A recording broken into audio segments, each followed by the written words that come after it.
Jadi gue deposit 5M, 500.000. Iya. Total profit udah 54. Ya siap-siap berantem lah nih. Karena lu nanyanya ke gue akan bilang nggak belajar fundamental juga nggak apa-apa. Oh, fundamental nggak penting? Gue nggak pakai sama sekali soalnya. Ini kok cuma 1 kali trading, live trading, terus jago, aduh. Tapi kan mencet untung langsung se-M, itu 10 detik gitu. Iya, coba pencet terus. Kalau emang live trading kayak gitu jago, sambungin aja ke MK5. Ini udah di luar jalur lu, ini bukan lu nih. Bagusnya lu balikin deh, mendingan loss apa segala macam dan seterusnya lah. Banyak yang ngasih advice sebenarnya. Tetap gue ignore, karena gue berusaha please everyone. Gue berusaha nyenengin semua orang. Dan itu nggak bisa ya? Itu nggak bisa. Dulu gue bejat. Itu kan bejatnya karena gue yang bikin orang loss. Gue yang ngerjain orang-orang.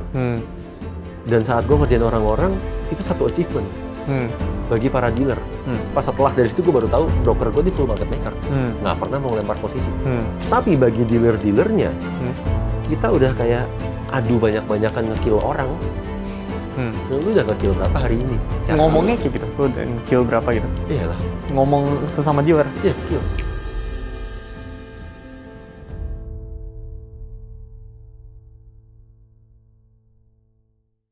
Jadi kripto kan lagi turun kan, Bitcoin tuh di Oktober 2025 peak di 126.000. Okay. Terusnya sejak kripto turun, belakangan ini tiba-tiba forex itu rame kok.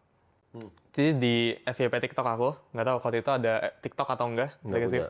Nggak ada ya? Nggak punya. Berarti emang sengaja nggak download TikTok? Emang sengaja. Oke. Menarik ini. Nggak punya account dan nggak download TikTok. Oke. Nah, di TikTok kok, kalau Tito tahu, itu lagi rame banget. Kemarin tuh aku lihat di salah satu TikTok account, ada orang Indonesia, dia tuh lagi nge-live trade di TikTok. Jadi kayak mau news FOMC ya, atau NFT aku lupa lah. Ya, Atau news biasanya itu. dua itulah. Terusnya dia all in berapa ratus juta gitu. Terusnya kayak menang, teriak-teriak gitu. Ya, nah pasti. itu kita pengen bahas di sini gitu. Sekalian sama beberapa pertanyaan-pertanyaan lah sini lah. Itu banget lagi yang dibahas. Ya, jadi ini udah ada nih beberapa pertanyaannya. Ya, ini terinspirasi sih dari Google punya ya. Kita mulai dari yang pertama kok. Oke, yang pertama. Di saham. 1 tahun, Oke, di Forex tuh bisa berapa sih kok setiap tahun? Wah, kalau tanya sama gue nggak menarik, Sul. Kenapa ya? Gue orangnya modelnya kan safety banget ya. Iya. Jadi gue cuma mentarget 50% setahun. Dan menurut gue jawaban paling make sense-nya segitu. 50% tuh capitalnya bisa di compound terus. Kalau di compound jadi 80%. Oh, maksudnya gini, misal berarti kalau 50% tuh kayak Jim Simmons dong, yang bisa. Nggak gini, gue ngitung simple ya. Gue itu trading pakai risknya kecil sekali, 0, Di dalam sebesar-besarnya paling gue pakai 2%. Lagi major trend gue pakai 5%. Ya. Gitu kan. Target gue profit sebulan cuma 5%. Tapi kalau dengan size kayak gitu, ada nominal tertentu yang sampai modalnya muntah gitu, nggak bisa di tradingin lagi nggak? Kayak misal kalau udah nyampe T tuh masih bisa, misal trading fee udah 1 T gitu, apakah masih bisa returnnya 50% atau? Tetap bisa dong. Selama mental kita emang di situ. Karena percentage is percentage. Dan kalau itu dari dulu emang nge-compound uangnya nggak di Compound terus. 1 T nyampe apa enggak sih? Untuk ke LP kecil buat LP 1 T. Kecil sekali. 1 T rupiah lagi. Iya. Itu transaksi kecil kalau buat LP. Segitu. Berarti, tapi 50% besar banget. Kayak kenapa bisa terkesannya too good to be true gitu ya? Ah, masa sih? Kayak, ya besar banget sih buat konsisten tuh ya. 50% per year itu. Gue pikir lo anak kripto nganggap itu biasa ya? Oh, kalau kripto ada risknya kan juga ini banget kan? Betul. Iya. Oh, di Forex kalau misal bad year atau worst year itu bisa berapa? Kalau kayak nggak bisa dibilang begitu ya, karena tergantung siapa yang trading, dia punya risk management gimana. Kalau gayanya gue kan ketat banget karena gue trading juga pakai pakai aturan perusahaan, di manage sama tim. Kita pakai monthly drawdown. Monthly drawdown kita cuma boleh 10%. Nah, kita ada maksimum drawdown. Maksimum drawdown kita cuma boleh 30%.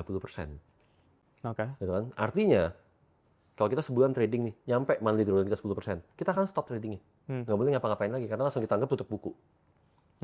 Dan kalau kita nyampe 30%, artinya mungkin kasarnya kayak 3 bulan berturut-turut lah kita loss. Berarti yang losing months-nya 3 kali nih. Kita pun stop, ini pasti something wrong. apa nih yang salah? Marketnya kah yang berubah?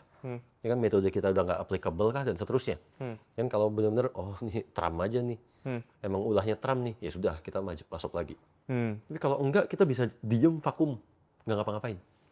Tapi kayak gini, kalau misal di saham atau di kripto kan ada nominal tertentu, kayak misal kalau di kripto pengen 100% gitu, konsisten, itu kayak kalau kita pengen masuk di kripto kan ada altcoins namanya kan. Kita masuk altcoins tuh udah nggak bisa gitu, di size jutaan dolar tertentu udah susah gitu. Kita pengen masuknya udah harus di tiwap dulu atau diapain dulu. Kalau di forex berarti bisa terus? Bisa terus, karena kan kita margin trading.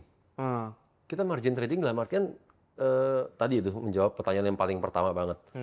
Dolarnya dibeliin apa enggak sih? Emasnya dibeliin apa enggak sih? Enggak. Dan karena kita hanya mentransaksikan value-nya, kita hanya mentransaksikan nilainya. Gitu kan? Dalam artian selalu ada. Lotnya itu akan selalu tersedia. Gitu loh. Jadi nggak akan pengaruh. Gitu. Tapi kalau orang bilang, kalau kayak gitu jadinya scam dong. Karena nggak dibeliin emasnya. Kalau kayak gitu nggak dibeliin dong dolarnya. Sekarang gue tanya balik deh. Emas di dunia ada berapa ton sih? Ya kayak bubble lah, financial market. Tapi nilai yang ditransaksikan berapa gede? Gitu kan? Sadar nggak sih bahwa setiap hari naik turunnya harga emas tergantung yang ditransaksikan di pasar forex. Ya sama kayak di ini pasar kan. komoditas. Kayak bank fractional reserve itu juga sama sih. Bubble-nya, busanya tuh banyak. Iya betul. Gitu kan? Orang mentransaksikan nilainya dulu, margin trading dulu. Sekarang nilainya jadi tinggi banget nih. Hope value kali ya bilang. Iya. Toto sekarang $1 jadi berapa? Per troy ounce jadi berapa emasnya? Justru perdagangan yang di futures marketnya ini mempengaruhi nilai realnya loh. Gitu. Dan memang ya begitu ball game-nya. Oke. Yang kedua, forex crypto saham. Ini Kotito coba. Kalau setahun apes banget bisa minus. Yang tadi aku tanya nih. Itu tadi aturannya berarti monthly drawdown-nya tuh 10%. Kalau pakai cara gua. Kalau orang yang nggak pakai stop loss, nggak perlu setahun. Nggak perlu setahun. Sehari bisa? Sehari bisa, 100%.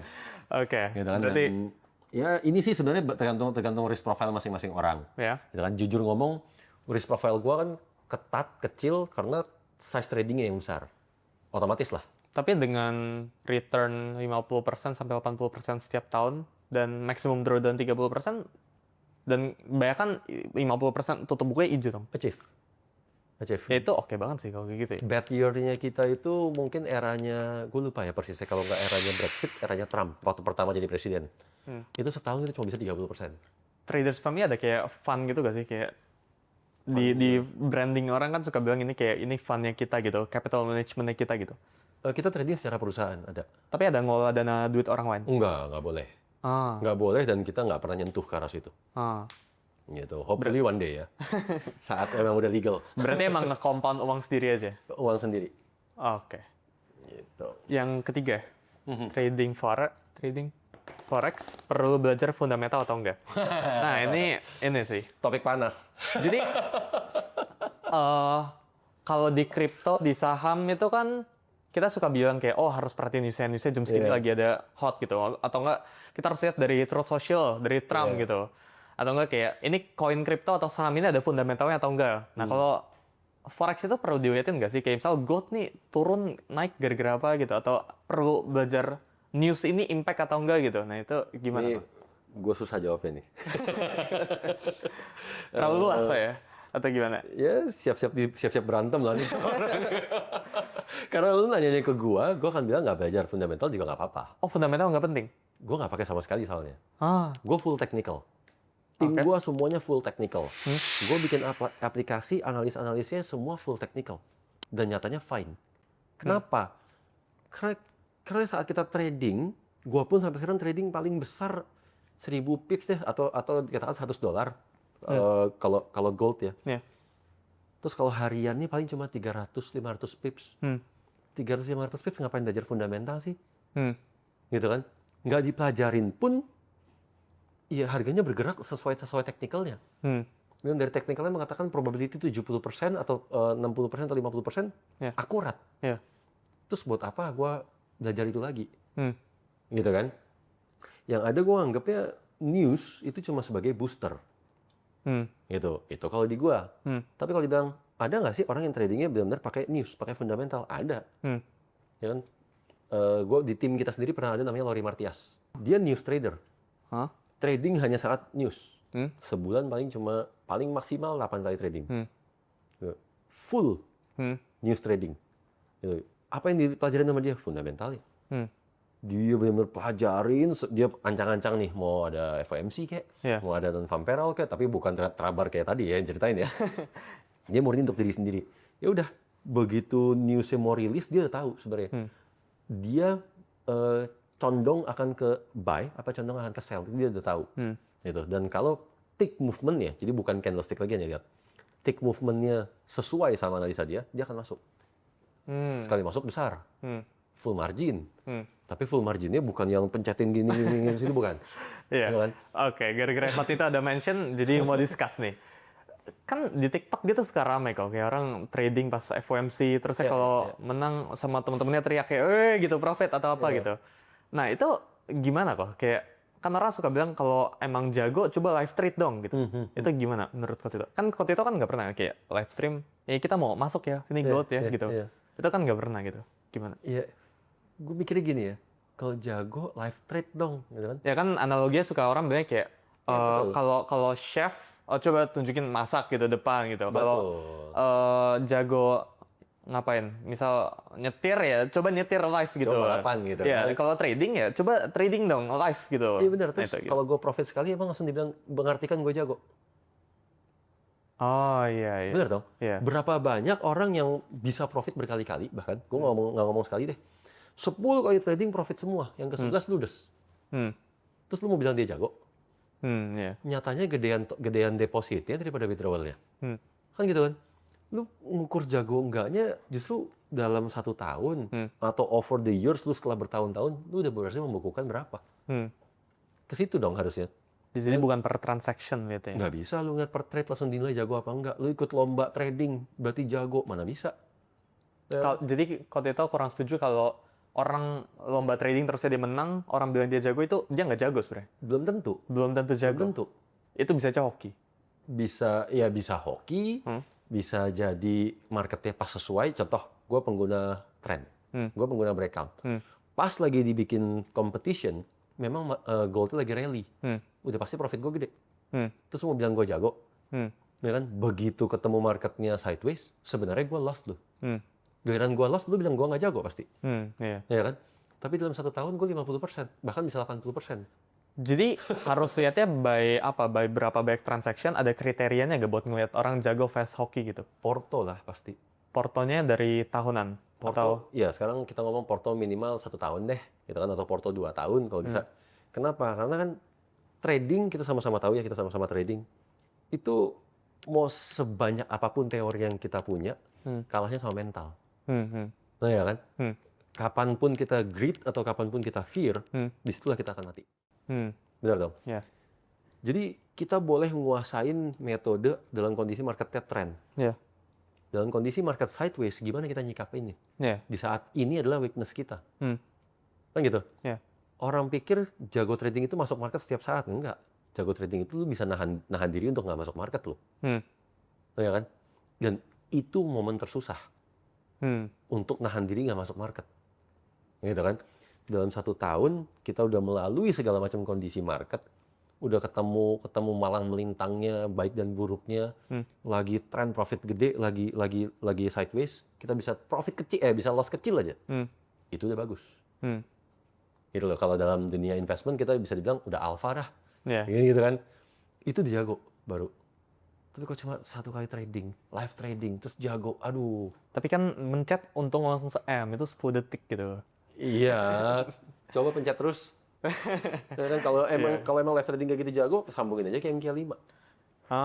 Iya, banyak sih, itu sempet ya ada dramanya ya, argumen ya kayak gitu ya. Kenapa semua avoid MQ5? Kenapa semuanya avoid copy trade? Iya kan? Katanya jago. Iya. Katanya mau bikin membernya profit. Kan gitu-gituan kan? Iya. Kenapa nggak? Ini fitur yang udah ada, tersedia gratis loh. Kalau misalkan kita bilang, oh gue nggak tahu cara bikin sistemnya, gue nggak ada kenalan programmer, atau bahkan apes deh, gue ditipu sama programmer. Ya kan, gue udah mau bikin sistem copy trade, gue ditipu sama programmer. Ya sudah. Ini tersedia sejak tahun 2011. Ya kan? Orang pakai MetaTrader itu ada MetaQuotes. Perusahaannya justru. Mereka udah menyediakan secara gratis copy trade-nya. Kok nggak dipakai? Iya. Ya sayangnya kayak kebanyakan mindset orang Indo tuh lihatnya transaction by transaction. Padahal harusnya lihatnya by yearly atau per tutup buku gitu. Bener dong. Year to date-nya berapa kan akhirnya? Mungkin analogi sama kayak ya orang main futsal atau main soccer gitu nggak dilihat dia jago gara-gara nendang satu kali masuk gitu. Iya. Tapi dilihatnya dari whole track record-nya gitu. Bener. Iya.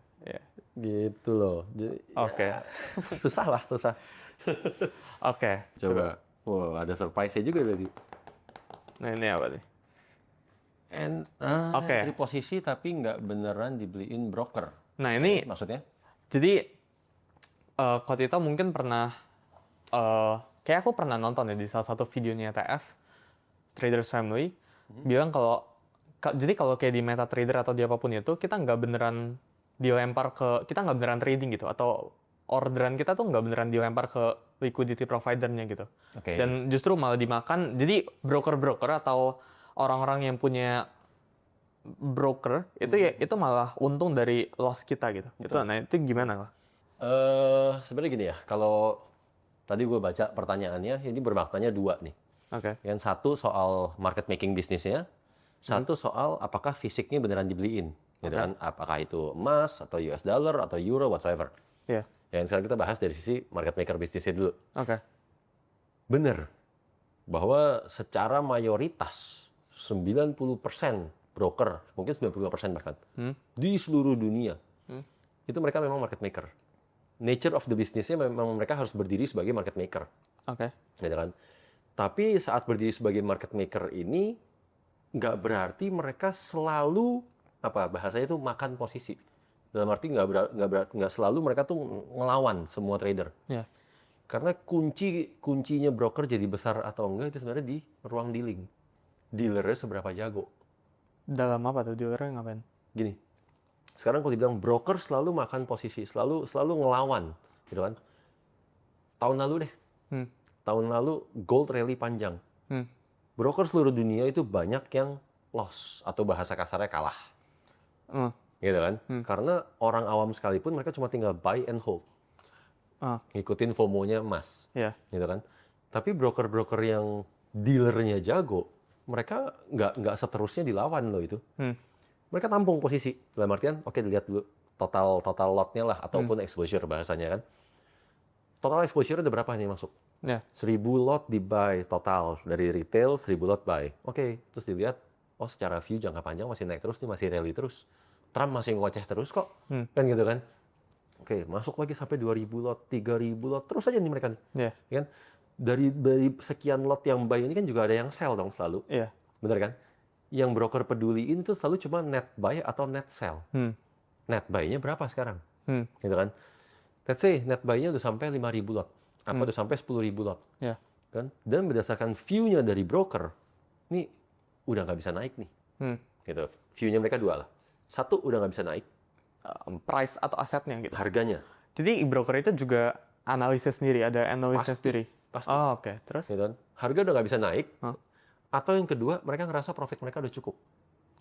Profit mereka udah cukup dalam artian, ya orang-orang yang pada nge-sell, kena hantem dong, karena harga naik terus. Bener kan? Udah. Jadi kita bahas dari sisi orang yang nge-sell dulu ya, yang mereka berperan as a market maker ataupun ngelawan tradernya. Orang nge-sell, broker profit terus tuh selalu. Karena mereka sell, harga naik, sell, harga naik, sell, harga naik. At one point pasti mereka margin call. Bener kan? Saat mereka margin call, broker untung. Berarti forex tuh emang bisnis modelnya kayak kalau nasabahnya atau trader yang trading di broker itu rugi, brokernya itu untung gitu. Emang kayak gitu. Betul. Itu emang kayak kesannya jahat atau salah gitu gak sih? Kalau dibilang kesannya jahat atau salah, kayaknya semua bisnis trading begitu ya. Berarti 90% tadi. Iya, sekarang kita nggak usah ngomong forex deh, saham misalkan. Atau kripto yang spot deh.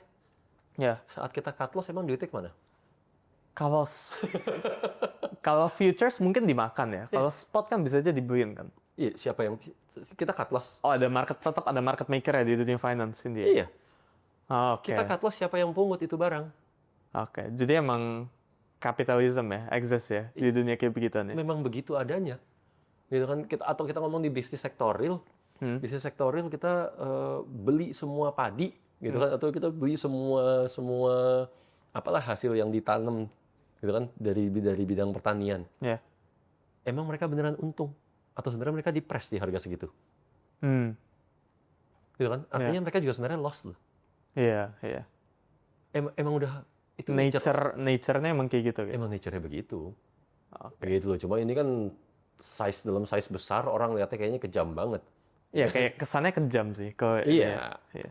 Dan balik lagi, sebenarnya di sisi broker, oke, orang yang sell, mereka langsung untung nih, otomatis langsung untung saat mereka margin call. Nah, berarti kalau kayak gitu kan broker itu punya insentif buat ngelosin nasabahnya dong. Kalau kita udah tahu fakta itu.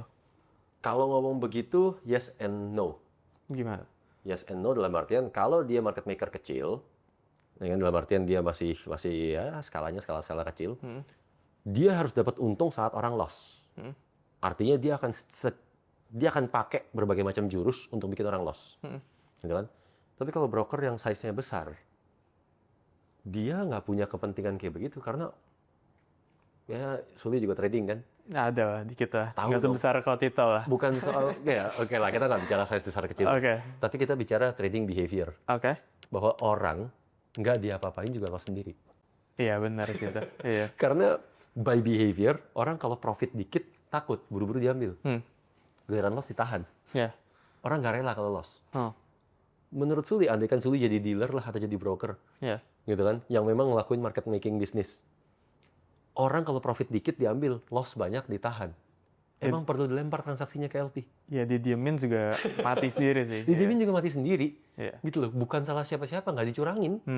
Nggak perlu bahkan dicurangin.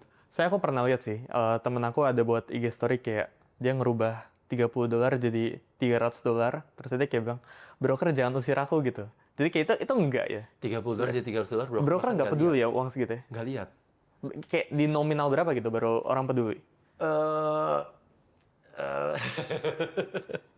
Biasanya udah angkanya ratusan juta sampai M lah. Balik lagi tergantung size brokernya ya. Tergantung size broker. Tergantung size broker.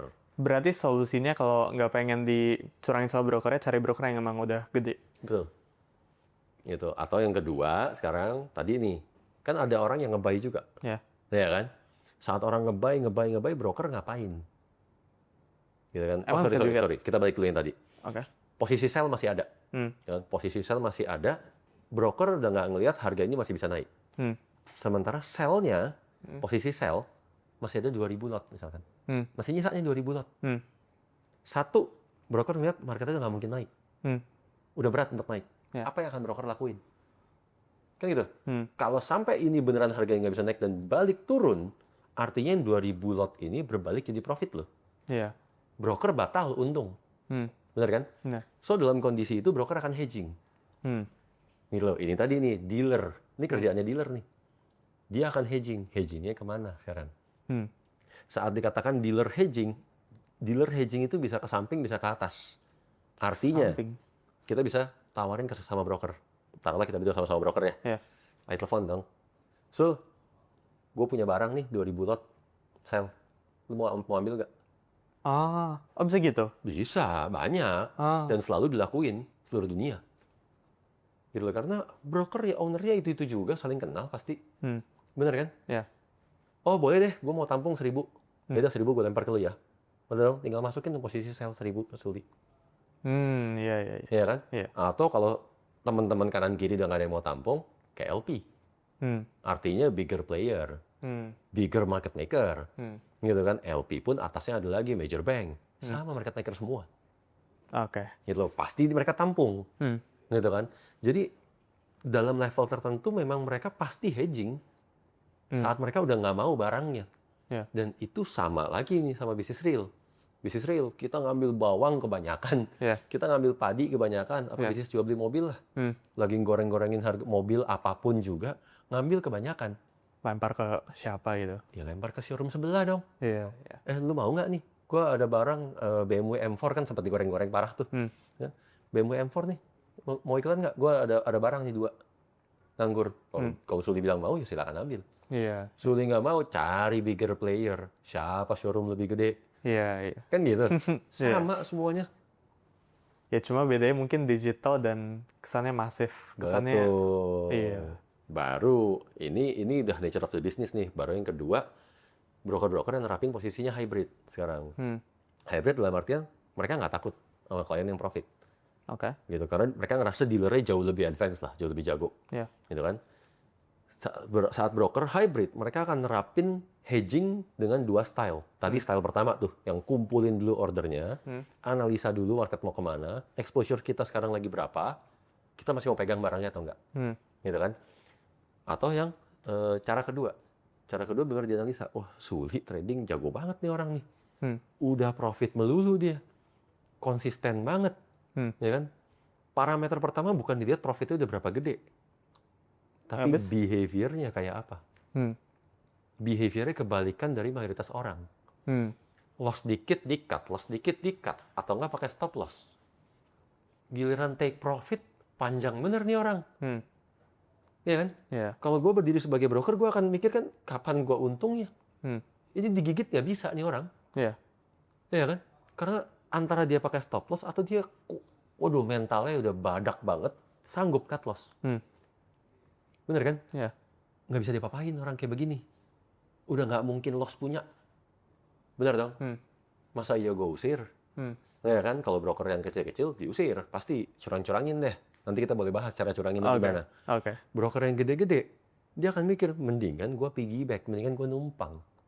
Ya, ada trader jago nih. Gue tumpangin aja mendingan. Ya kan? Sulit transaksi satu lot, oke satu lot lempar ke LP. Gitu kan? Diterusin berarti? Diterusin, pass through ke LP. Bisa single LP, atau biasa orang nyebutnya STP, bisa multiple LP. Orang bisa nyebutnya ECN. Gitu kan? Udah, cuma tinggal sekarang, kita dapatnya apa dari sisi broker kan? Dapat selisih spread, selisih swap, commission, atau bahkan kalau broker-broker yang di Indonesia, mereka nerapinnya selisih kurs. Gitu kan? Karena kan di Indonesia, berdasarkan aturannya, orang bisa pakai fixed rate atau PEG gitu kan. $1 $10.000. $1 $10.000. Iya. Gitu kan, Suli $1 $10.000. Profit 1.000 pips juga segitu aja angkanya. Iya. Ya kan? Gua lempar transaksinya Suli. $1 $18.000. Bener dong? Secara modal gue nombok, harus tombokin ke LP-nya. Iya. Ya kan? Tapi begitu Suli profit, gue ikutan profit. Kalau loss berarti loss-nya Ikutan makin loss. banyak? Ikutan loss. Sama. Sama-sama 80% sisinya. Iya. Tapi kan behavior-nya udah gue pelajarin. Iya. Ya dong? Artinya di situ broker akan ambil resiko. Memang ini, tadi gue bilang, ini hanya broker yang size-nya besar. Yang bisa kayak gini? Yang bisa kayak gini, karena mereka berani ambil resikonya. Gitu loh, mereka nggak takut orang profit. Mereka bisa monetize orang profit. Gitu dong? Dan kalau mereka beneran berhasil, itu selisih 80% sendiri loh. Ya kan? Suli profit 1M, oh gue 1,8M dengan sendirinya. Iya. Yang kerja siapa? Yang kerja Suli. Iya. Gitu loh. Jadi intinya kalau nggak pengen dicurangin, cari broker yang besar. Iya. Intinya kayak gitu. Iya. Oke, lanjut pertanyaan kedua ya. Tadi lumayan lama sih. Oke, jurus apa? Aku jujur lupa sih ini pertanyaannya apa sih. Apa nih? Nah ini tadi nih, sempat kita singgung nih. Oke, tadi apa? Jurus apa yang dipakai broker buat bikin klien loss? Oke. Pertama, kita lurusin lagi ya. Jangan ditelan secara harafiah bahwa semua klien pasti dicurangin. Oke. Gitu, karena pada kenyataannya 90% orang nggak diapa-apain loss sendiri. Iya. Orang yang nggak pernah mau pakai stop loss, orang yang tradingnya pakai feeling, kelihatan banget tuh. Asal harga naik kencang dikit di sell, turun kencang dikit di buy. Ah, ini pakai feeling nih orang nih. Gitu kan? Itu nggak perlu diapa-apain, pasti loss sendiri.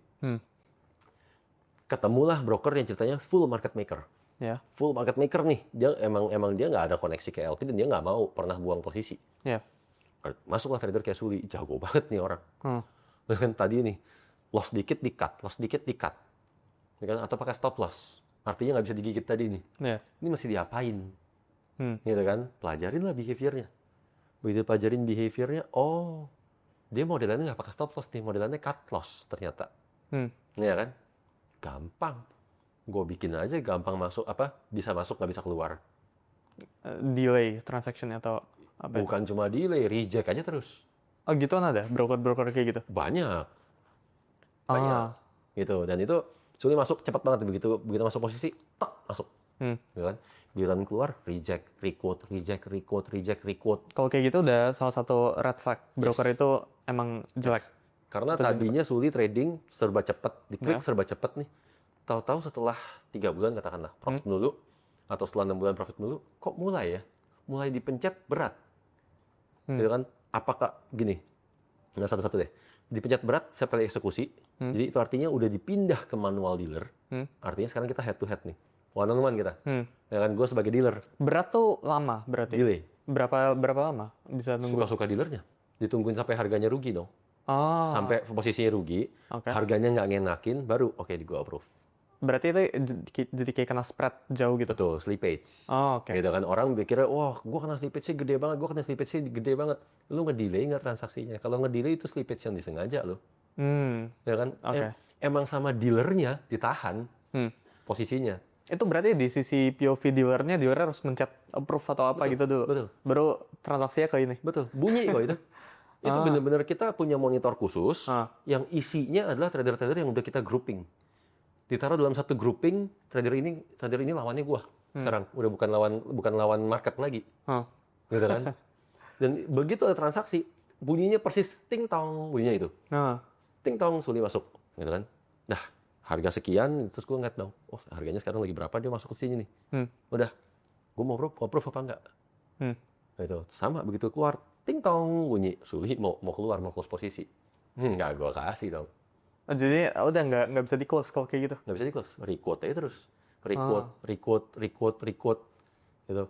Gini lah, simpelnya. Mungkin gua nggak tahu Suli pernah ngalamin apa enggak. Pasti teman-teman pernah ngalamin. Setiap kita mau close posisi, harganya gerak. Setiap close posisi harga gerak. Waduh, lupa perhatiin atau nggak? Oke, terus? Itu dibuat secara sengaja, yang akhirnya menyebabkan requote. Gitu kan? Requote dalam artian kan quote itu maksudnya harganya nggak sesuai sama yang barusan di request. Sama yang mau di close. Iya. Requote lah jadinya. Gitu loh. Itu zaman dulu. Kalau zaman sekarang sih udah jarang yang nerapin itu ya. Yang sekarang lebih banyak ya udah ditahannya ya delay. Jadi jurus yang dipakai broker buat bikin client loss itu transaksinya dibikin delay, transaksinya dibikin requote. Iya. Padahal jadi kayak dari sisi dealernya itu dealer harus approve, reject dulu gitu. Betul. Kalau dealer itu nggak approve ya dia requote terus, dia nggak bisa close transaksi atau nggak bisa open. Kalau open ke delay atau selisih harganya? Biasanya open cepet. Paling mentok-mentok dikasih slippage sedikit lah kalau open. Ya kan? Karena kan tujuan gue bikin lu loss loh. Ya kan? Gimana lu bisa loss kalau lu nggak gue kasih masuk? Iya. Lu harus masuk dulu. Iya. Gitu. Terus caranya sih macem-macem sebenarnya ya. Iya.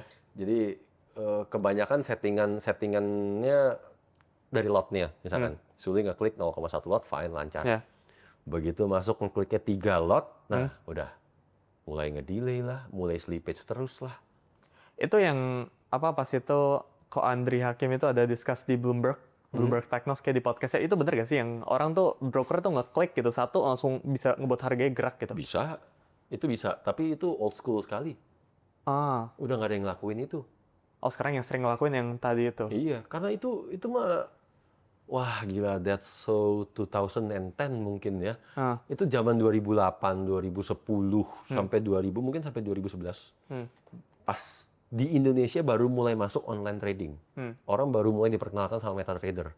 Orang bahkan nggak tahu kalau harganya itu real apa enggak. Gitu. Ada kok broker-broker yang pakai rekaman doang harganya.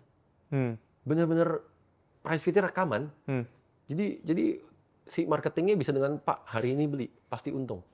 Besok jual terus dong.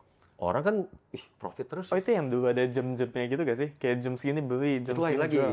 Itu lain lagi. Beda kungfu lagi. Beda kungfu. Ini kungfu tahun 2010, gue tahu persisnya ada nih. Itu benar-benar marketing kan biasanya yang tradingin kan, yang tradingin dananya klien. Dia kasih tahu, Pak, hari ini beli karena mau ada ini, dan seterusnya. Harga beneran naik. Karena ini rekaman semua nih. Sampai orangnya udah yakin, dimasukin semua duitnya. Ya kan? Tapi lu udah percaya dong sama semua kata-kata gue. Gue, Sul, besok beli all in. Bagus banget nih marketnya. Begitu all in, harganya salah dikit juga mati kan? Iya. Gitu loh. Begitu mati, wah iya lagi salah nih. Oh, dulu ada yang kayak gituan ya? Wah, itu Jadi itu price fit sama misal harga gold asli ya beneran beda itu. beneran beda. Kok orang bisa nggak nyadar kayak gituan? Karena orang belum melek online. Ah, Itu pas awal banget MetaTrader diperkenalkan. hmm, Gitu loh. Atau zaman dulu juga orang belum tahu bahwa harga ini sebenarnya sama semua di seluruh dunia seharusnya. Gitu kan. Harusnya kan cuma beda markup. Misalkan kita ngambil harga dari CME atau kita ngambil harga dari LP manapun juga lah. LP kan ada Saxo Bank lah, ada LMAX, ada banyak banget. Broker pasti ambil markup dong, dikasih markup spreadnya. Udah, orang pada nggak ngeh nih di sini nih bahwa harga itu harus sama di broker manapun juga, cuma selisih spread. Ada broker yang movementnya beda sendiri, orang nggak tahu, nggak knowledge-nya belum nyampe bahwa itu edukasinya belum sampai sana. belum nyampe sana. Ah. Bahwa ini semua bisa di cross check, harganya harusnya sama semua. Ah, Gitu kan, kalau zaman sekarang enak ada trading view. iya. Zaman dulu nggak ada gitu-gituan. Tahu-tahu broker cuma ngeliat tadi nih, oh exposure-nya gue punya 2000 net sell. Ya kan, pentalin aja ke atas. Dan itu pun dulu gue lakuin saat gue jadi dealer. Gitu loh. Tapi itu dulu banget. Sekarang udah nggak ada yang ngelakuin itu. Oke.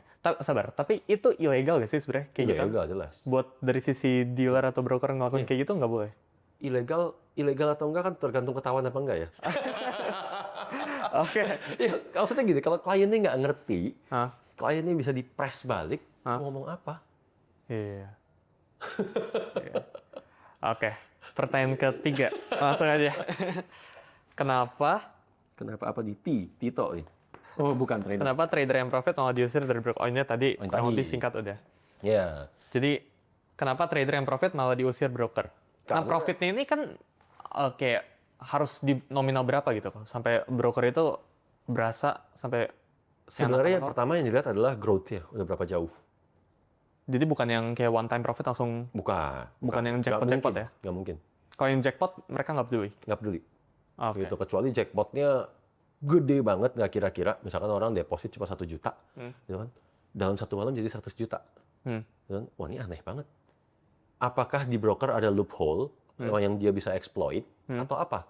Gitu kan? Karena nggak mungkin orang trading bisa sampai kayak begitu. Yeah. Gitu kan?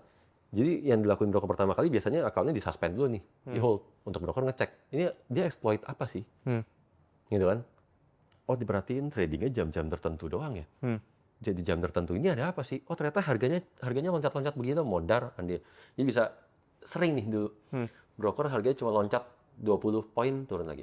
Loncat 20 poin turun lagi. Kayak ada yang error. Gitu harganya. Ya orang dengan mudahnya kan pasangin aja di sini buy limit, di sini TP, buy limit TP, Kayak dinding, buatin dinding gitu ya? Iya. Diurutin buy limit TP, buy limit TP. Di saham kayak juga ada yang kayak gitu deh ya. Pas kayak market maker saham kayak juga kayak gitu ya. Oh iya, itu kalau yang saham yang aneh-aneh lah ya. Tapi kan bid offernya belum tentu dapat. Oh iya iya. Ya dong, kalau ini kan pasti dapat. Iya iya. Gitu. Itu dilihat. Oh, ini hasil exploit alias arbitrase. Oh, itu mah pasalnya broker menang. Karena orang emang nggak boleh arbitrase seluruh dunia. Tapi dilihat, ini jago banget nih. Murni scalping, dan scalpingnya gila, jam berapapun dia masuk. Dan emang jago. Brokernya pun yang broker market maker. Nggak mau ngelempar. Iya. Gitu kan. Wah, ya udah terpaksa diusir. Iya. Gitu kan. Diusirnya bisa diusir baik-baik, bisa diusir dengan cara kasar. Kasar itu gimana? Nggak dikasih keluar posisi. Oke. Bisa masuk, nggak bisa keluar. Gitu kan, sekalinya keluar dalam posisi udah loss. Pasti kapok dong langsung. Iya. Sadar dong nih kalau itu sebenarnya diusir. Oke. Gitu kan. Mau komplain kayak apapun juga, lo gimana, wrong quote. Gitu kan. Broker keluarin kan di trading rules. Di trading rules ada lo pasal tentang wrong quote. Loh, kalau kayak gitu nggak bisa dibuktikan ya dari sisi nasabah kalau broker itu curangin kayak dibuat wrong quote terus. Apa yang mau dibuktiin? Wrong quote ada pasalnya. Di trading rules-nya tadi? Iya. Bahwa kalau wrong quote ya memang orang nggak bisa masuk ataupun keluar dari market. Gitu kan. Kalau dibilang ini sengaja, nah taunya ini sengaja dari mana? Nggak ada history yang nulisin kalau ini dealernya yang ngelakuin gitu? Nggak bisa. Kan kita di sisi klien nggak bisa cek volume availability. Kita juga nggak bisa cek harga sekarang berapa. Gitu kan. Makanya di sisi kita mulai mengeducate ke orang-orang, lu sebenarnya berhak lu minta data tick per tick. Ya kan? Ya. Data tick per tick itulah yang menjawab bahwa sebenarnya harganya ada atau enggak. Gitu kan nggak bisa broker untuk bilang wrong quote atau harganya atau volumenya nggak ada. Gitu kan. Kalau tick per ticknya ada, tick per tick ini setiap milisecond ada loh. Harusnya kayak execute. Gitu. Dan mayoritas broker nggak mau ngeluarin data tick per tick. Gitu. Ya, sabar. Oke. Yang dari sini kali ya. Kotito tadi ada mention 2011 kurang lebih ya. Atau di tahun berapa ya Kotito jadi copy trader ya, yang era John Paul itu ya? 2014. Oke.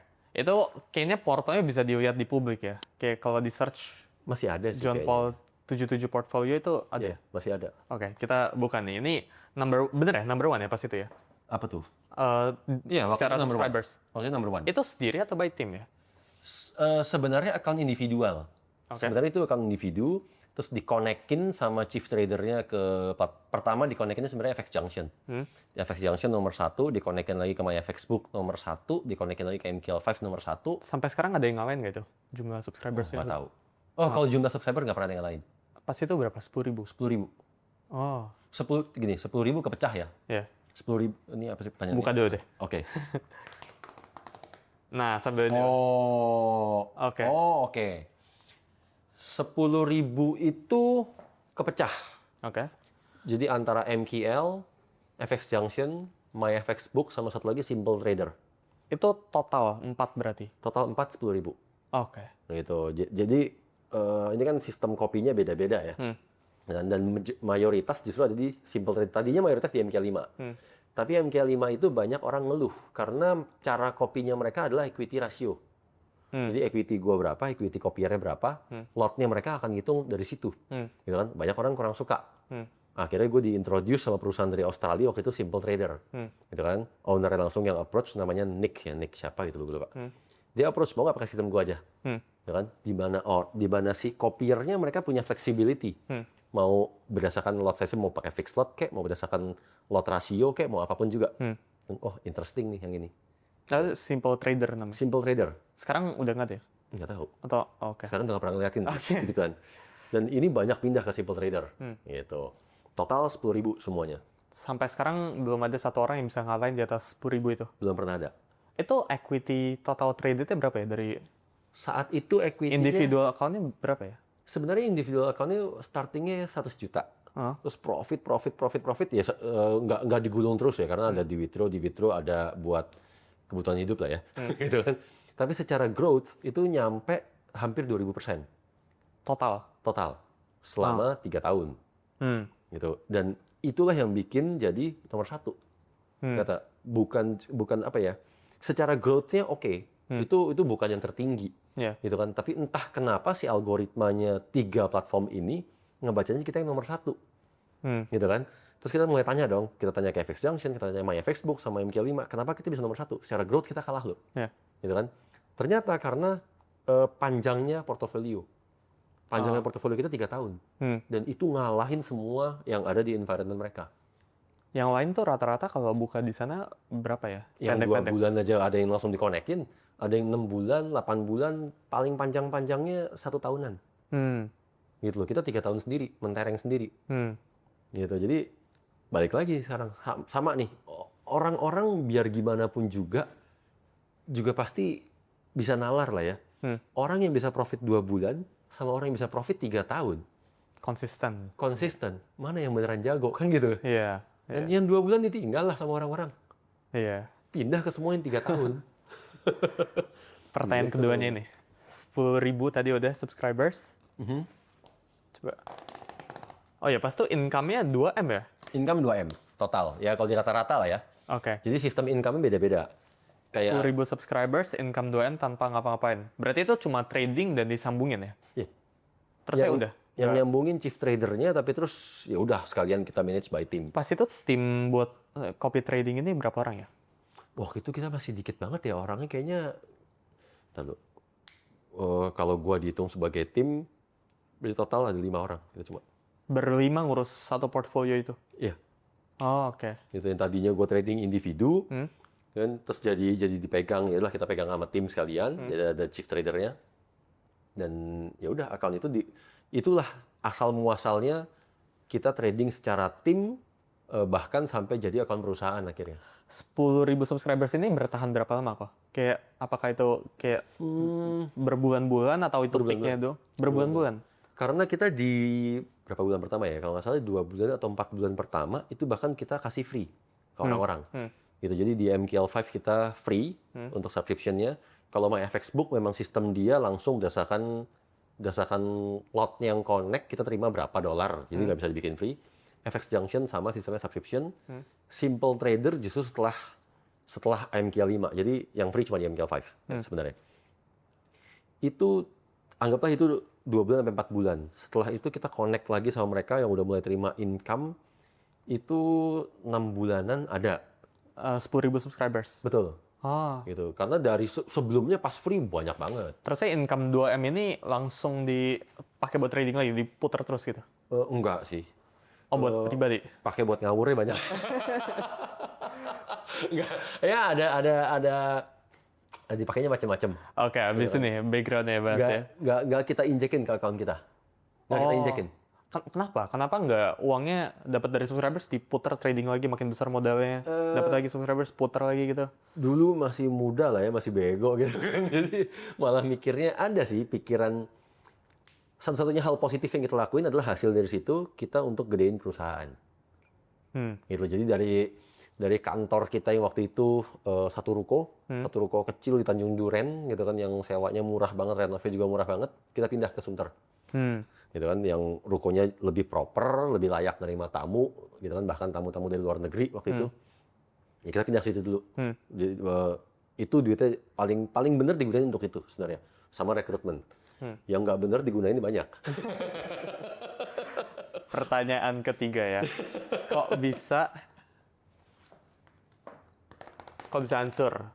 Kok bisa hancur? Oke, ini kenapa bisa stop kok? Kenapa stop kok? Padahal kan number one portfolio di MQL, terus subscribersnya 10.000. Oke. Kenapa stop? Kenapa nggak lanjut terus sampai sekarang? Udah ditinggal ya sama orang. Ditinggal? Udah ditinggalin sama subscribernya. Nah, itu ceritanya gimana? Jadi kalau di sini kan bilang katanya ngelanggar stop loss sendiri gitu kan. Kayaknya pas itu ini yang aku tahu dulu ya, dari yang aku tahu, pas itu portfolio sempat minus 3 bulan berturut-turut. Bukan 3 bulan berturut-turut, minus 30%. Oh, minus 30%? Yes. Terusnya subscribersnya pada ngoceh? Betul. Jadi gini, di MQL5 itu kan kita bisa tulis semacam kayak description ya. Description atas metode kita ini apa. Di situ kita nulis tuh secara jelas, kita punya expected return berapa, monthly drawdown kita berapa, risk per trade kita berapa, semua kita tulis. Dan selama berbulan-bulan mereka ngeliat kita disiplin di situ. Gitu kan, itulah kenapa subscribernya jadi loyal banget. Sampai satu titik, kalau di sini dibilang karena kita ngelanggar stop loss sendiri. Sebenarnya yang jadi pertanyaan adalah kenapa kita ngelanggar stop loss sendiri. Oh, tapi beneran ngelanggar pas itu? Beneran, stop lossnya digeser. Oh, kenapa? Yang harusnya kita stop lossnya gue geser, dan itu murni decision gue sendiri. Jadi gue yang mengintervensi satu tim, bilang stop lossnya geser. Yang ada kita tambahin posisi. Gitu kan? Udah mau kenal lagi, gue geser lagi. Tambahin lagi satu posisi, jadi triple posisinya. Dan di posisi yang terakhir, stop lossnya gue minta geser. Sekali lagi gue minta geser sebenarnya. Chief trader gue nggak mau. Chief trader gue langsung bilang, nggak bisa. Ini kalau digeser lagi, udah ngelebihin maksimum drawdown. Maksimum drawdown kita 30%, 30%. Kalau lu minta ini dicopot lagi, mendingan gue resign sekalian. Gitu loh. Kalau nggak, gunanya apa gue jadi chief trader? Gitu kan? Tapi semua, ya di gua keputusannya. Oh ya udah. Gitu kan? Terjadilah yield loss 30%. Yang jadi pertanyaan berikutnya adalah kenapa bisa sampai itu terjadi kan? Gitu. Jadi masuklah gue di fase greedy ya sebenarnya. Gue terima 2M per bulan, nggak ngapa-ngapain, gue bisa sampai pindah kantor, gue bisa macem-macem lah, gitu kan. Terus mulai ceritanya mikir smart, ceritanya. Gimana ya subscribernya biar nambah banyak? Ya kan? Gimana nih dari yang 10.000 jadi 20.000? Ya kan? Udah pasti mereka suka kalau profitnya lebih banyak. Udah pasti mereka suka kalau jumlah trade-nya lebih banyak. Gitu kan? Gue ngambil decision itu karena dulu di TF itu sampai punya chat room. Chat room buat? Chat room buat semua subscriber kita, mereka bebas masuk. Untuk saling chattingan, ngobrol, apa segala macam. Gue pun ngobrol di chat room itu. benar-benar nickname gue John Paul 77 gitu kan. Ngobrol sama subscriber ya, gitu kan. Dan ya biasalah, kok lu bisa ya make decision, kok lu bisa ya tepat banget untuk keluar dari market, bla bla bla. Seneng dong kita gitu kan. Setiap hari setelah berbulan-bulan kita chatting ngobrol sama bule-bule lagi kan. Kita ngerasa lebih pinter dong dari bule-bule. Udah mulai, mereka suka ya ternyata. Setiap kali ada posisi, gitu kan, setiap kali ada posisi, chatroom kita rame. Bisa sampai hang gitu website. Sampai hang. Gitu kan, apalagi kalau habis take profit. Wah, itu rame banget. Mungkin udah kayak yang sekarang di TikTok tuh. Wah, gitu kan. Itu rame banget sampai website kita down berkali-kali. Kalau loss gimana ya pas itu? Kalau loss, satu kali transaction loss? Untungnya kalau lagi loss, ada pro dan ada yang cons. Jadi begitu loss, wah gimana nih loss nih segala macam. Yang ini ada yang ngebelain. Iya. Kan bahwa ya lalu baru loss, kita juga udah profit berapa banyak. Dan seterusnya bla bla bla bla bla gitu.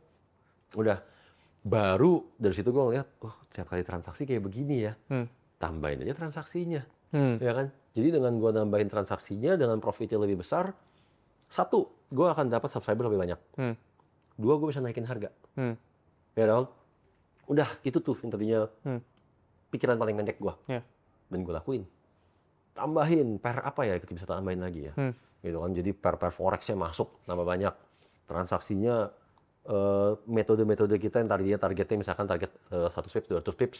Coba kita aja target lebih pendek. Gitu kan, yang penting lebih sering. Gitu. Udah. Ya, keputusan itulah yang bikin transaksi jadi ngawur sebenarnya. Berawal dari kitanya greedy, kita serakah pengen hasil lebih dalam secara instan, berakibat fatal semuanya. Dan begitu mau kena stop loss-nya, disitulah mulai ngeliat chatroom kan. Chatroomnya, waduh kita loss nih kali ini nih. Kan loss yang kali ini lumayan karena ini yang tradingan lagi swing. Gimana nih gitu kan. Biasalah. Gitu kan. Terus ya udah deh, geser aja stop loss-nya, kita yakin kok. Gitu. Jadi itu terpengaruh gara-gara chatroom? Yes. Berarti trading tuh nggak boleh ada orang kiri kanan yang ngomongin gitu? Iya. Karena orang tuh nggak tahu dasar analisa kita. Mereka cuma, kok lu belum trading lagi sih Sul? Ya kan, gimana nih kalau belum ada profitnya Sul? Bayangin tiap hari lu digituin. Lama kenal ya? Lama kena. Gitu kan, tambah lagi kan ada faktor gengsi ya, pride kita kena kesenggol kan, kayak begitu kan. Udah, begitu stop loss digeser, kubu yang tadinya pro sama kita, mulai ikutan meng-counter kita. Lu kenapa digeser stop loss-nya? Lu kenapa begini, kenapa begitu? Dan ada beberapa orang itu bahkan sampai dulu punya direct contact-nya gua. Jadi kita tukeran, zaman dulu kan ada BB contact ya, BlackBerry. Itu mereka sampai ngechat. Lu kenapa? Ya kan? Ini udah di luar jalur lu, ini bukan lu nih. Bagusnya lu balikin deh, mendingan loss apa segala macam dan seterusnya lah. Banyak yang ngasih advice sebenarnya. Tetap gue ignore. Gitu kan? Karena gue berusaha please everyone. Gue berusaha nyenengin semua orang. Dan itu nggak bisa ya? Itu nggak bisa kok ya. Sampai kalau setelah itu terus gue ketemu orang-orang kan dibilang, lu kalau mau please everyone lu sell ice cream aja katanya. Kata-kata siapa? Steve Jobs ya? Iya. Ngomong itu ya? Oke, tadi kalau Tito ada mention tentang background-nya dikit, kayak uang 2M-nya dipakai buat ngapain di luar sana gitu. Nah ini bahas detail di sini. Apa tuh? Background John Paul 77. Waduh. Oke. Lulus kuliah. Oke. Oh ini flashback ke awal-awal dulu. Oke, ini flashback ke tahun 2007 berarti kan? 2007? 2007. Sebenarnya jadi gamernya udah dari SMA. Oke. Sebenarnya jadi gamer. Oke. Gitu. Gue pertama kali jadi gamer itu nggak sengaja di Counter Strike sebenarnya, kalau masih tahu ada game namanya Dulu Counter pernah Strike. main. Ya, di situ mulai menemukan bakat gue adalah gamer. Karena gue mulainya terakhir tapi terus jagonya duluan daripada teman-teman yang lain.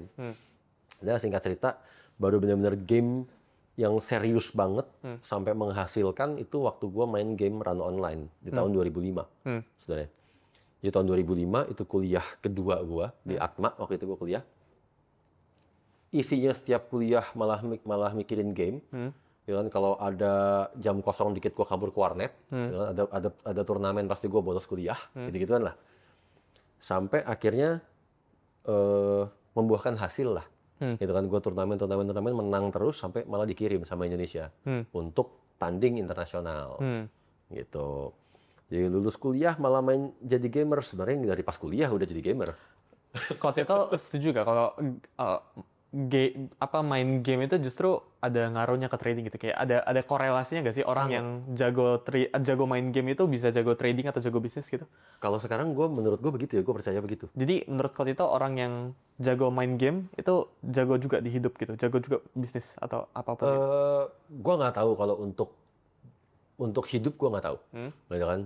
Karena banyak temen gue yang melangsak waktu itu gamer. Tapi kalau jago di bisnis seharusnya, kalau dipoles ya. Ah, Jago di trading seharusnya. kenapa bisa kayak gitu? Ada ini agak Game itu gimana ya? Game itu kayak berurusannya sama naluri, gitu kan? insting. Insting. Kita nggak bisa pakai cara hafalan loh kalau di game. Ya kan? Dalam kondisi A, apakah kita harus selalu B? Dalam kondisi B, apakah harus selalu C? Enggak. Gitu kan? Kita mesti ketemu hidden secretnya sendiri lah. Dengan resepnya sendiri, cara kita nyikapannya sendiri, dan make decision sepersekian detik. Kalau di game. Gitu kan? Itu hal yang nggak gampang sebenarnya. Gitu kan? Tim trader gue pun 5 orang gamer. Temen gamer gue dulu. Berarti tapi emang ada ya studies-nya? Ada gak sih studies-nya Nggak tahu kayak sih.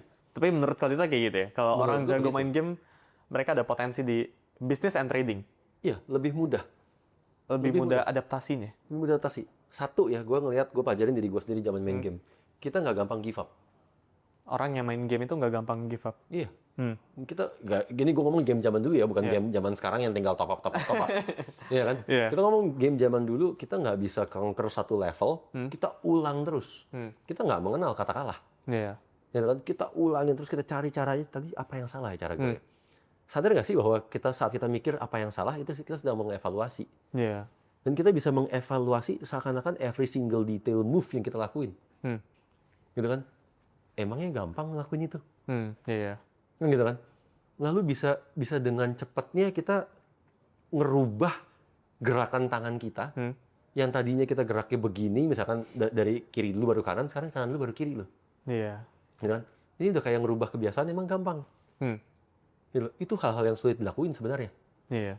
Gitu kan? Bahwa saat kita meng-create sebuah strategi untuk defeat, untuk ngalahin satu level tertentu, atau ngalahin satu orang tertentu, itu hal yang nggak gampang dilakuin sebenarnya. Gitu. Makanya gue yakin asal dipoles dengan benar, itu orang-orang itu lebih gampang jadi. Itu Gitu. menarik sih. Gamer itu lebih jago, bisa punya lebih kayak head start lah dibandingkan orang yang Betul. enggak ya. Nalurinya mereka, instingnya mereka, mentalnya mereka yang nggak mengenal give up, lalu kompetitif orang-orangnya. Itu dalam kehidupan, dalam bisnis, itu di atas itu sebenarnya. Pertanyaan kedua nih. Ya. Ini ada fase party nih. Apa Coba ini? kok. Oke. Wow. Dari gamer kok nyasar jadi dealer bandar di Hong Kong? Oke, long story short, lagi tanding pas internasional, Oke. terus ditawarin sama salah satu bos lah, gitu kan, sama salah satu bos yang dari Filipina sebenarnya. Ditawarin, lu, ya kita kebetulan tim yang paling tua-tua, karena anak-anak kuliahan. Yang lain tuh anak SMA, Yeah. sebenarnya. Terus lu udah kayaknya udah umuran orang kerja deh, seharusnya, kan? Kok nggak kerja ya? Dan karena kita ngobrol-ngobrol, kita ngomong tenang-tenang, kita nggak ada yang kerja, kita main game. Kok nggak kerja? Dan, oh ya nggak suka, nggak tertarik. Bahkan mimpi gue dulu adalah punya warnet. Dan, terus, kenapa? Karena kalau gue lihat, lu seharusnya bisa lo begini, gini. Maksudnya ada loh dunia kerjaan yang deket sama gaming. Dan apa? Dan, namanya digital marketing. Waktu itu dikenalin lah digital marketing. Itu zamannya SEO lah, ads lah, copywriting lah, ya sama lah sampai sekarang. Itu tahun berapa ya? Itu tahun 2008 dia ngomong. 2008. Iya, dia ngomong begitu 2008. Terus akhirnya mau nggak nyobain kerja, intinya itu. Nah, dia ngomong sama guanya, kebetulan gue kepala suku lah kalau di tim gamer gue. Dia ngomong sama guanya, terus keinget juga keluhan nyokap gue kan, yang aduh mau sampai kapan, mau begini nggak kerja nggak ini gitu-gituan. Apa gue coba aja ya? Kebetulan di game gue juga udah bosen. Gitu, gue setiap turnamen gue juara, udah sampai udah nggak ketemu challenge-nya lagi. Yeah. Gitu kan, gue cuma menantikan pertandingan internasional doang. Apa gue coba aja ya, dia coba deh ngobrol sama temen-temen nih, satu game, satu grup kan. Tadi si ini nawarin, mau nggak kita rame-rame barengan nih? Oh ya udah, asalkan tetap berempat boleh. Gitu kan, dan dia pun ngasih keleluasaan, terserah lu ajak teman-teman lu. Wah, kapan lagi kerja sama teman-teman sendiri? Tetap satu tim. Gitu kan? Ya sudah, kita okein. Gitu lah, asal muasalnya dari situ. Dah, kita pegang digital marketing project-nya. Belajar digital marketing, udah cukup ngerti. Gitu kan, sampai kita ngambil Google certification lah, Facebook certification gitu-gituan. Mulai dikasih project. Project pertamanya adalah Forex.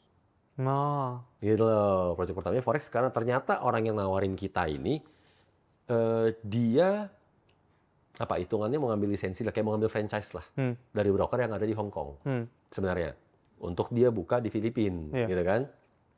Sekaligus daripada Filipina doang, sekaligus dia mau buka di Indonesia as an IB, gitu kan? Mau nggak jalanin gini diterangin apalah kita nggak ngerti. Intinya kan project pertama, ya dong? Sesuatu yang kita nantikan dong kalau kita ini. Oke, pegang project pertama, begitu pelajarin. Seru juga nih Forex nih. Lebih seru Forex-nya kok ya daripada digital marketingnya. Dan gue ngeliat ini kayak game banget nih. Gitu. Entah gimana gue suka tradingnya malahan. Suka ngulik. Singkat cerita, akhirnya fase belajar gue lebih cepat dari teman-teman gue yang lain. Gitu. Gue lebih ngerti dan gue lebih penasaran. Lebih pengen tahu jauh. Gitu. Akhirnya di tahun 2010, masih early banget 2010, gue di-offer. Ini gue lihat lu, knowledge lu udah jauh, gitu kan. Mau nggak sekalian jadi dealer? Gitu kan. Sama orang yang sama? Sama orang yang sama. Gitu kan. Ditawarin, tapi kali ini di head-nya posisinya, yang di Hong Kong, sekalian. Gitu kan, dealer ngapain ya kerjanya? Tanya-tanya dijelasin, ya oke lah. Gitu. Apalagi kan, dulu gue ngambil travel itu, kuliah travel karena cita-cita gue keliling dunia gratis. Paling nggak gue nggak suka di Indonesia deh gitu kan. Ditawarin kerja di Hong Kong, gue mau banget dong. Dan pikir-pikir, kapan lagi gue ke Hong Kong dibiayain? Kerja lah gue di sana. Kerja jadi dealer, gue nggak ngerti broker, market maker atau bukan apa segala macam, masih bego lah, benar botol kosong. Ya sudah, disitulah mulai tahu. Oh begini toh selama ini. Ternyata orang yang trading lawannya gue, gitu kan. Dan saat kita jadi dealer ya itu jadi makanan sehari-hari ya untuk. Tapi pada saat itu belum mulai trading? Belum. Oke. Belum. Cuma suka sama dunianya. Suka tapi nggak trading beneran? Nggak. Oke. Terus? Cuma ngelihatnya something interesting. Gitu kan, kok kayak endless story. Gitu kan, challenge-nya tuh nggak habis-habis. Gitu. Cuma untuk mulai trading beneran, ya tar dulu deh nih. Duit juga kan urusannya kan. Masuk aja jadi dealer. Jadi dealer baru ngeliat dari balik layar nih. Gila ya. Waktu itu jujur gue ralat, gue nggak ngomong gila ya. Gila ya kan kesannya gue orang baik banget gitu kan. Dulu gue bejat. Gitu kan, bejatnya karena gue yang bikin orang loss. Gue yang ngerjain orang-orang.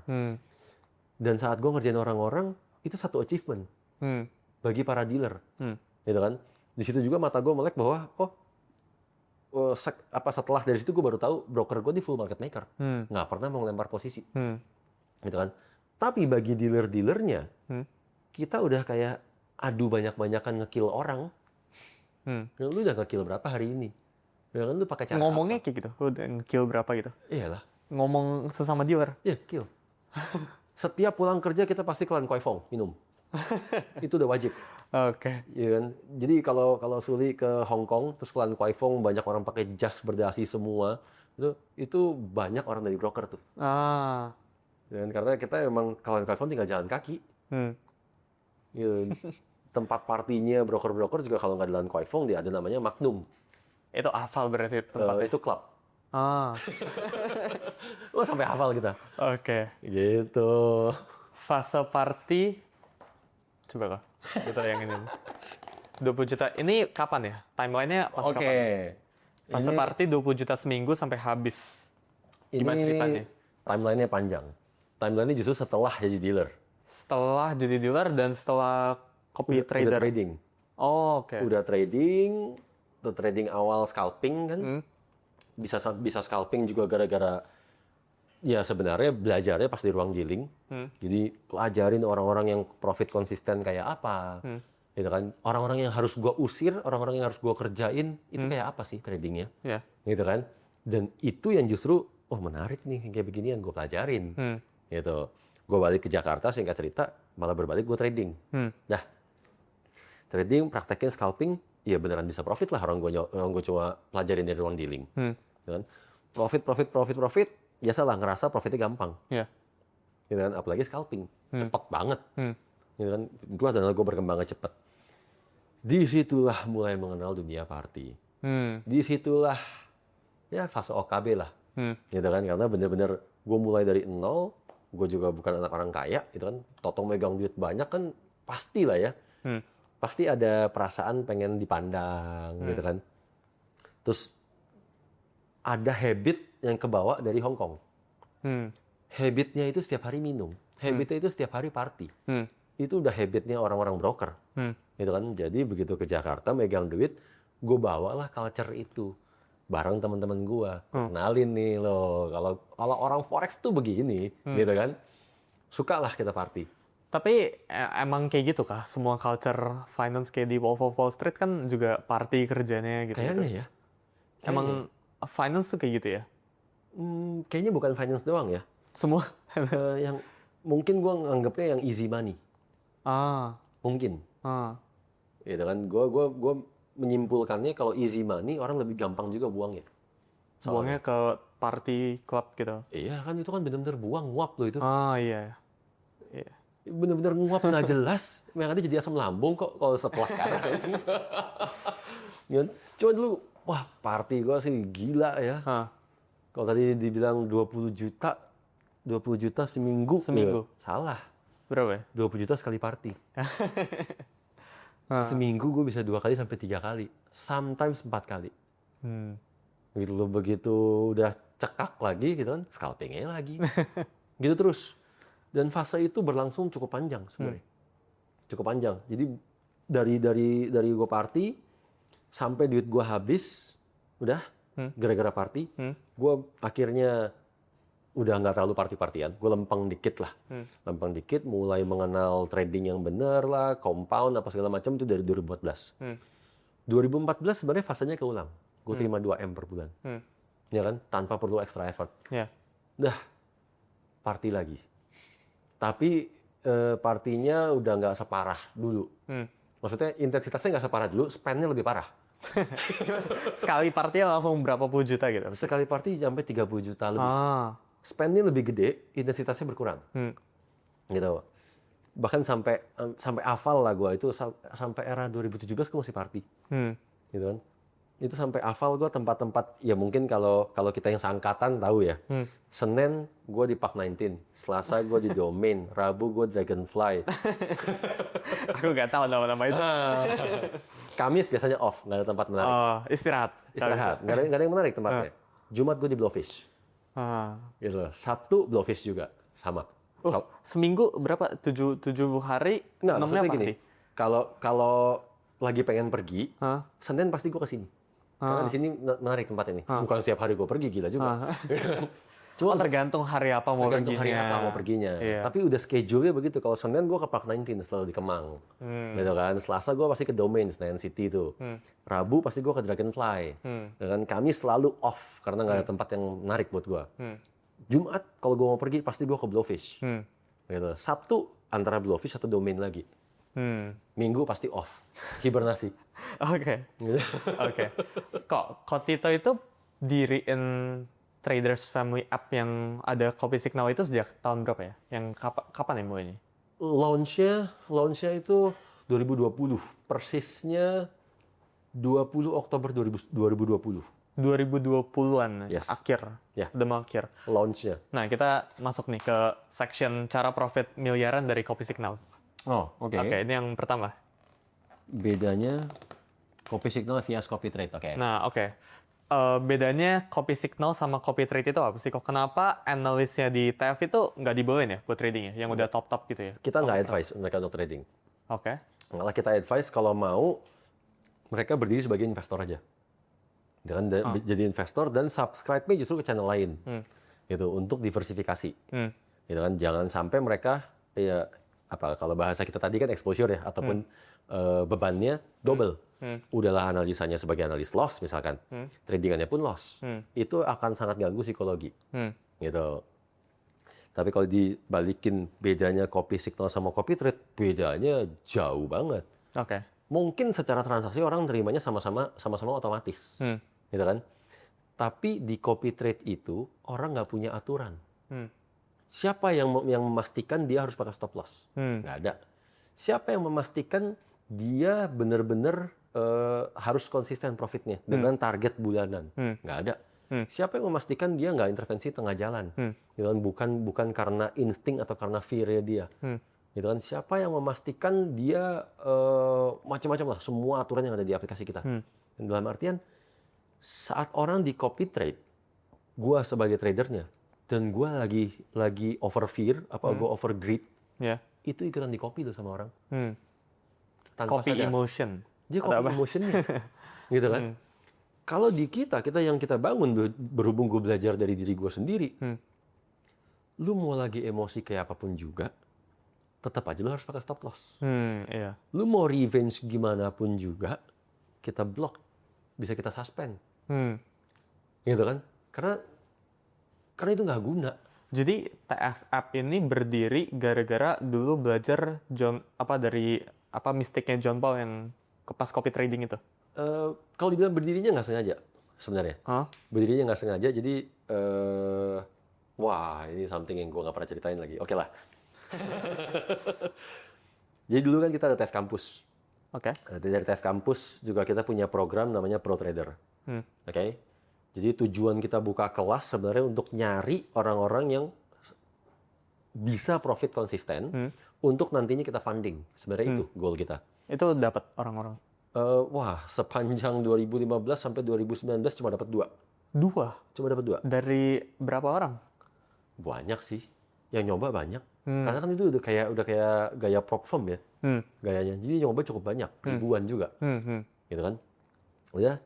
Singkat cerita, tiba-tiba di tahun 2018-an ya kayaknya.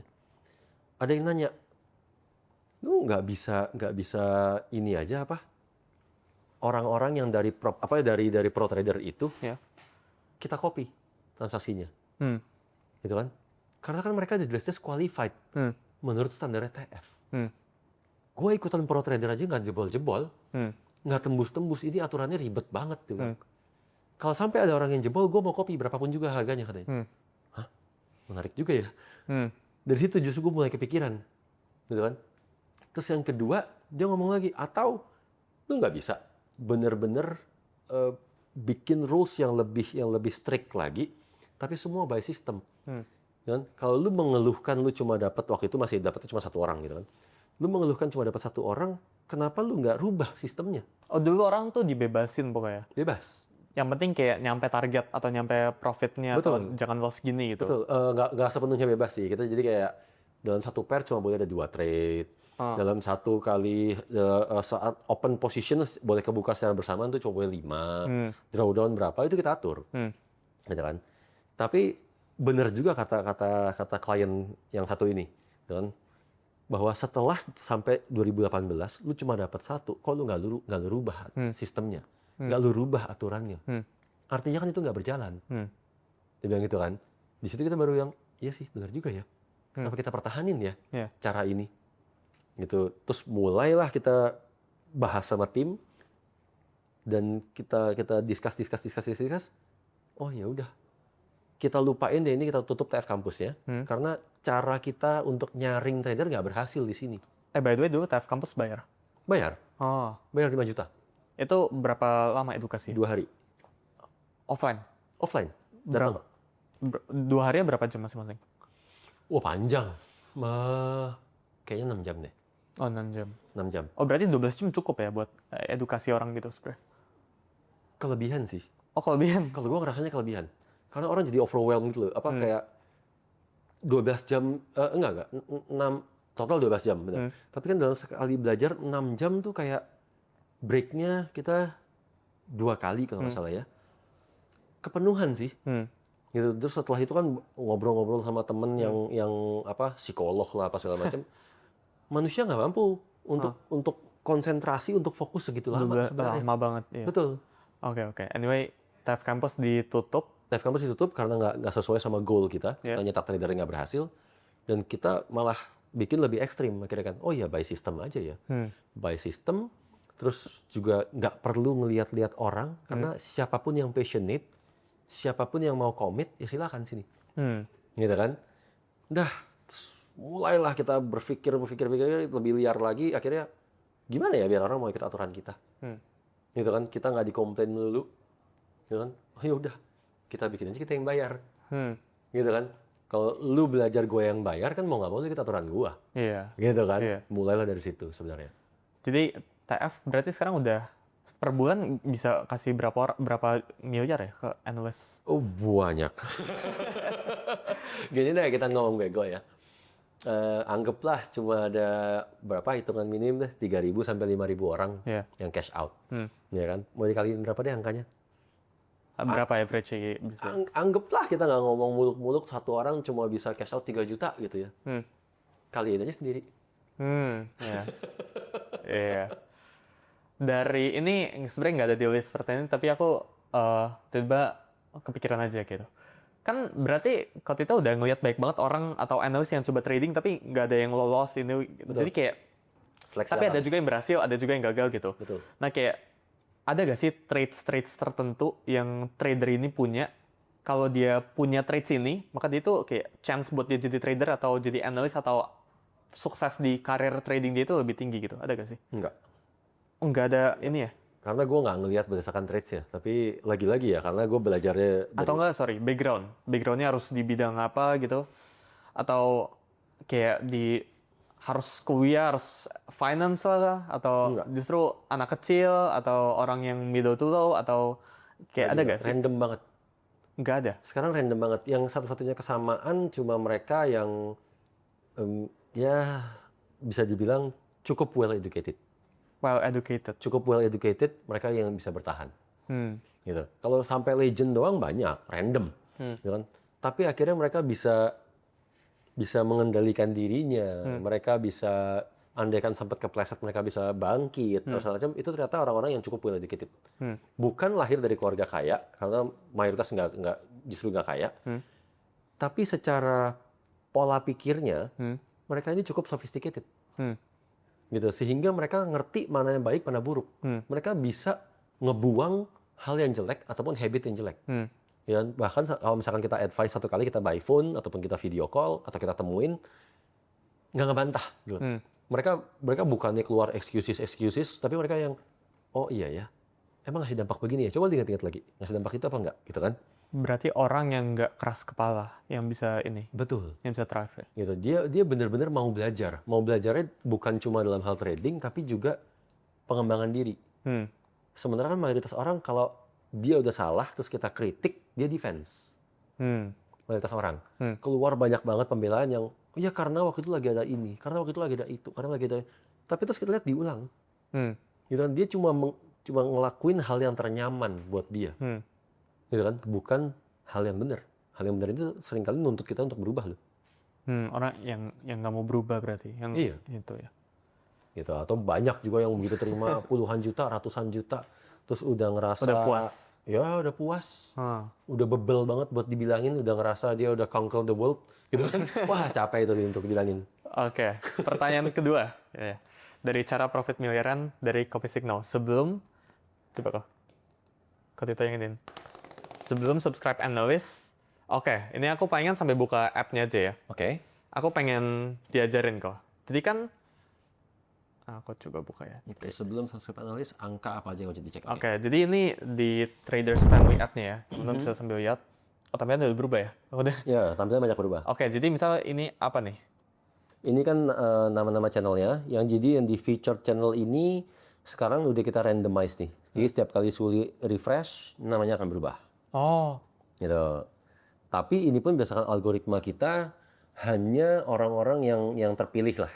Jadi maksudnya kita ngelihatnya secara risk dia aman, secara profit pun dia oke. Oke, misal gitu. aku klik ya ini ya. Feature channel. Ini namanya channel ya kalau kayak gini. Iya, channel. Perlu sensor gak ini nomornya? Harus. Oke, sensor ya. Oke.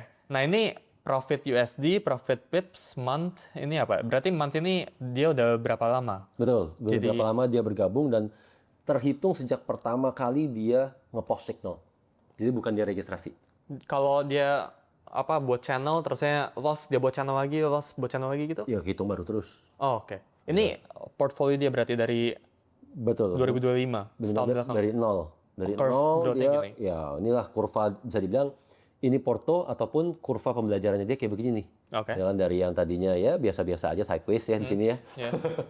Terus mulai dia ada itu trend, drop, terus uptrend, terus downtrend gitu. Oke, ini total PNL Ya. 8.800 selama 1 tahun. Betul. Jadi sebenarnya si analis-analis ini saat mereka ngepost signal, signalnya itu bukan seakan-akan kita simulasikan benar-benar kita execute ke market. Kan? Kita execute ke market dengan standar 1 lot. Jadi setiap kali mereka ngepost signal, anggaplah kita execute di market dengan 1 lot, Yeah. gitu kan? Maka terciptalah portofolio ini sebenarnya, di mana dia total sudah membukukan berapa ribu pips. Dari berapa ribu pipsnya menghasilkan berapa dolar, Oke. gitu kan? Jadi ini hitungannya benar-benar actual. 1 pip sama dengan berapa dolar semua actual, sesuai standarnya MetaTrader, gitu kan? Oke, ini Lalu dari semua trades-nya dia, kita summarize. Average RR-nya dia berapa? Oke. Ini kan 1:2,44. Oke, tinggi lah ini RR-nya dia. Dan lalu holding period-nya, oke nih. ini berarti close signalnya. Dia buat signal ke trigger Sampai close. sampai close itu 5 jam ya ini. 5 jam. Berarti dia pendek nih gaya tradingnya, cepat. Gitu kan. Lalu signal per bulannya 20 rata-ratanya dia. Berarti banyak kuantitinya ya. Banyak dikit relatif lah. Ini sih kalau 20 mungkin anggapnya kayak sehari sekali. Dari 20 trading days. Average SL-nya dia 148, average TP-nya 358, dia kan sesuai RR dia kan. Dia bisa consecutive loss, artinya loss berturut-turut dia bisa berapa kali? Oh, 11 kali dia kalau 11 kali. Dan consecutive profit berapanya? 5 kali. 5. Dalam ini 1 tahun terakhir. 1 tahun terakhir portofolio dia kayak begini. Oh, Gitu kan. Dah, di bawah ada lebih detail lagi nih. Average pips-nya dia berapa? Ini pips per trade berarti. oke. Average itu berapa? Dan gross profitnya berapa, gross loss-nya berapa, dan seterusnya. Oh, ini bisa lihat winning rate-nya juga berarti ya? Sama, Bisa. dibandingin dong winning rate risk reward-nya? Bisa. Tadi atas? Bisa. Oh, berarti ini berapa ya winning rate? 40%-an Ya, dari sekitar ini? ya, Oh, gitu. Dari situ, udah ini summary datanya dia kan, summary dari portonya. Kita bikin sedetail mungkin. oke. Setelah itu biasanya orang skip bagian itu sebenarnya. Mereka langsung masuk ke bagian statistik nih. Oke. Karena di sini yang paling menariknya, orang langsung lihat. Oh, ada month to month ya? Betul. Karena kan kita sebagai orang awam ataupun kita yang mau subscribe atau mau copy, seringkali orang cuma butuh tahu intinya lu sebulan profit apa enggak. Gitu kan? Iya. Gua nggak peduli deh lu berapa kali loss. Iya. Sebulan lu profit apa enggak. Gitu kan? Di sini datanya tersaji semua nih. Bahwa dalam 1 tahun terakhir, Agustus performance dia gimana, ini bulan berjalan berarti Agustus ya. Ini 2025 ya? Oh iya, 2025. Oke. Iya. Dari 2025 dia ngepost signalnya berapa, berhasil membukukan berarti ini berapa. Nggak bisa jackpot gitu ya? Ini kalau kayak 700 pips kita bisa lihat dia pernah drop sampai Betul. minus 300. Betul. Jackpot yang Sule maksud gimana? Kayak misal ini 800 pips bukan dari 1 kali trade gitu. Nggak mungkin Tapi bisa bisa. dilihat chartnya gitu. Nggak mungkin bisa. Kenapa? Karena saat dia ngepost signal, kita kasih maksimum TP cuma boleh 500 pips. Oh, Gitu. Lagi-lagi gini, kita sangat-sangat menjunjung tinggi yang namanya konsistensi. Kalau 1 trade dia profit 2000 pips, apakah berarti dia jago? ya balik lagi yang tadi ya. Iya dong. Lihatnya per tutup ya. Tertutup. Tapi kalau dia bisa mengulang itu secara terus-menerus, secara konsisten, barulah dia jago. Kalau kayak gini berarti kayak dia peaknya pernah di 1800, terus saya drop ke 800, terus saya stop dia. Ya, Oh, oke. gitu. Oh, ini story-nya lengkap ya? Lengkap, kerekam semuanya. Oke. Ini skor ini apa nih? Nah, kalau ini sistem baru. Sistem baru jadi kita baru update bulan lalu. Jadi kan kita mulai, sebenarnya kita belajar dari investor-investor kita, dari klien-klien kita. Ya. Banyak yang, apa bahasanya ya, kecelek ataupun serakah gitu kan. Mereka cuma subscribe, lihat statistik ini tadinya. Begitu di statistiknya dilihat, wah ini orang bisa 2000 pips ya. Oh ini orang bisa 3000 pips ya. Oh bisa 5000 pips ya. Langsung di subscribe. Gitu kan? Tanpa dia sadar bahwa, orang ini bisa profit 3.000 pips. Dia bisa loss juga 3.000 pips loh. Iya. Gitu kan? Kalau lagi profit mau, lagi loss nggak mau. Kan lucu. Gitu kan? Setelah itu yang kedua, dia bisa profit 2.000 pips. Ntar dulu nih, dalam perjalanan 2.000 pips kayak apa? Gitu kan? Bahwa dia sempat keseret dulu nggak sih ke bawah? Saat dia keseret, dia berhasil recovery apa enggak sih? Angka itu kan nggak pernah tampil. Makanya dari situlah kita keluarin skornya sekarang. Skor ini parameternya ada 7. Ini kan masing-masing kriteria ada bobotnya sendiri-sendiri. Di mana paling gampang bobot pertama dari level pasti kita lihatnya. Dia berhasil achieve sampai level apa, gitu kan? Karena untuk dia mencapai level mentok itu nggak gampang. Nggak bisa sebulan langsung gitu. Nggak mungkin. Harus tunggu. Kita profit berapapun cuma bisa naik 1 level. Ada sampai mentoknya berapa? Legend kan berarti level berapa? Kalau secara level kita gini, secara level itu cuma newbie, rookie, pro, elite, master, legend. Berarti 6 level. Secara level. Tapi secara tingkatan 14. Kenapa? Newbie, rookie 1, rookie 2. Pro 1, pro 2. Ada gitu. kayak main ML beneran ya? Ya. Oke. Elite 1, elite 2, elite 3. Master 1, 2, 3, 4, 5. Gila. Baru legend. Legendnya pun 2 di sini. Gitu. Jadi secara tingkatan untuk dia nyampe legend 14 tingkat. Tapi kalau sampai mentok legend terakhir 15 tingkat. Gitu kan. Sehingga level di sini menjadi bobot yang cukup penting.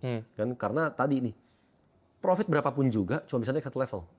Loss bisa langsung turun banyak level. Berarti level yang tinggi itu nunjukin kalau dia itu bisa konsisten in the long run gitu. Betul. 1, dia bisa konsisten in the long run. Kedua, dia bisa ngebatasin saat dia loss. Kalau loss turun levelnya? Bisa turunnya lebih dari 1. Oh.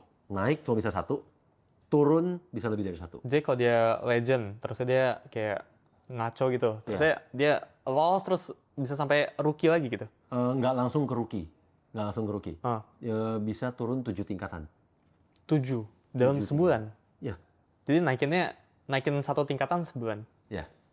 Turunnya bisa 7? Iya. Oke. Terus ini apa nih? Status channel apa ya? Ya, status channel ini ada status kemitraan. Jadi kalau kita lihat setiap channel ini ada yang polos, ada centang abu, ada centang hijau. Oke. Di mana di sini yang ngebedain adalah kalau kita bicara dari sisi investor pertama. Dari sisi investor, mereka yang centang hijau ini secara otomatis mereka dikunci sama sistem untuk nggak bisa over loss. Gitu loh. Mereka mencapai loss batas tertentu sesuai rata-rata profit mereka, maka mereka nggak bisa nge-post signal lagi. Gitu kan? Sehingga ini akan menghilangkan pandangan bahwa di forex sekalinya loss ludes. Ini nggak bisa ludes di sini. Karena ini di-rem, di-lock by system. Oh iya. Gitu. Subscribers, jumlah orang yang subscribe ya? Ya, kalau ini murni pengalaman pribadi. Apa tuh? Jumlah subscriber kita makin banyak, pressure kita pun makin gede. Ya kan? Iya. Sehingga analis-analis yang dia mampu mengendalikan dirinya dengan penambahan jumlah subscriber, maka bobot dia dalam scoring ini pun tinggi. Gitu loh, dia nggak tiba-tiba berubah behaviornya, dia nggak tiba-tiba ngawur lah intinya, gitu kan? Maka bobot dia tinggi di sini, gitu. Oke. Profit factor apa nih? Profit factor jelas ini mah standar internasional sebenarnya. Gross profit dia berbanding sama gross loss dia. Oke. Ya kan, bahwa ya ujung-ujungnya angkanya dia kalau makin gede berarti kemampuan dia untuk profit jauh lebih tinggi. Oke. Gitu. Monthly loss ratio. Monthly loss ratio itu berarti loss terbesarnya dia dalam 6 bulan. Ini semua data ini 6 bulan ya. Loss terbesarnya dia berbanding dengan rata-rata profit dia. Jadi di sini kan yang kita cegah jangan sampai rata-rata profitnya misalkan 2.000 pips. Tapi sekalinya loss bisa 5.000, bisa 10.000. Oh iya, jelek Buat rasionya. apa? Gitu kan? Profit months. Ya kan kunci dari konsistensi kan yang penting dia bisa ngebatasin loss. Iya. Gitu kan? Baru profit months. Profit months lagi-lagi kita belajar dari klien-klien kita. Banyak mereka yang subscribe satu channel atau satu analis, baru loss 1 bulan langsung di-unsubscribe. Gitu kan? Karena ekspektasinya maunya setiap bulan profit. Gitu kan? Padahal kalau diakumulasi, profit months ini kan dalam 6 bulan, dia berhasil berapa bulan profit. Gitu loh. Misalkan dalam 6 bulan kita ngomong 4 bulan profit. Ini kan kalau diakumulasi sebenarnya profit. Iya. gitu kan? Ya sebenarnya masih oke loh untuk kita yang statusnya investor setengah terima beres, kan gitu. Dan seringkali orang main unsubscribe, toto analisa recover, gitu kan? Sehingga data ini kita tampilin. Recovery factor. Terakhir recovery factor, bahwa saat dia baru ketemu drawdown atau dia ketemu loss bulanan lah, dia mampu apa nggak comeback. Gitu. Sehingga ini semua penilaian yang kita anggap udah kita permudah caranya untuk orang memilih. Poin-poin pentingnya ada di sini semua. Intinya tuh kalau skornya semakin tinggi semakin bagus gitu. Betul. Jadi enak ya kalau milih skor tinggi gitu.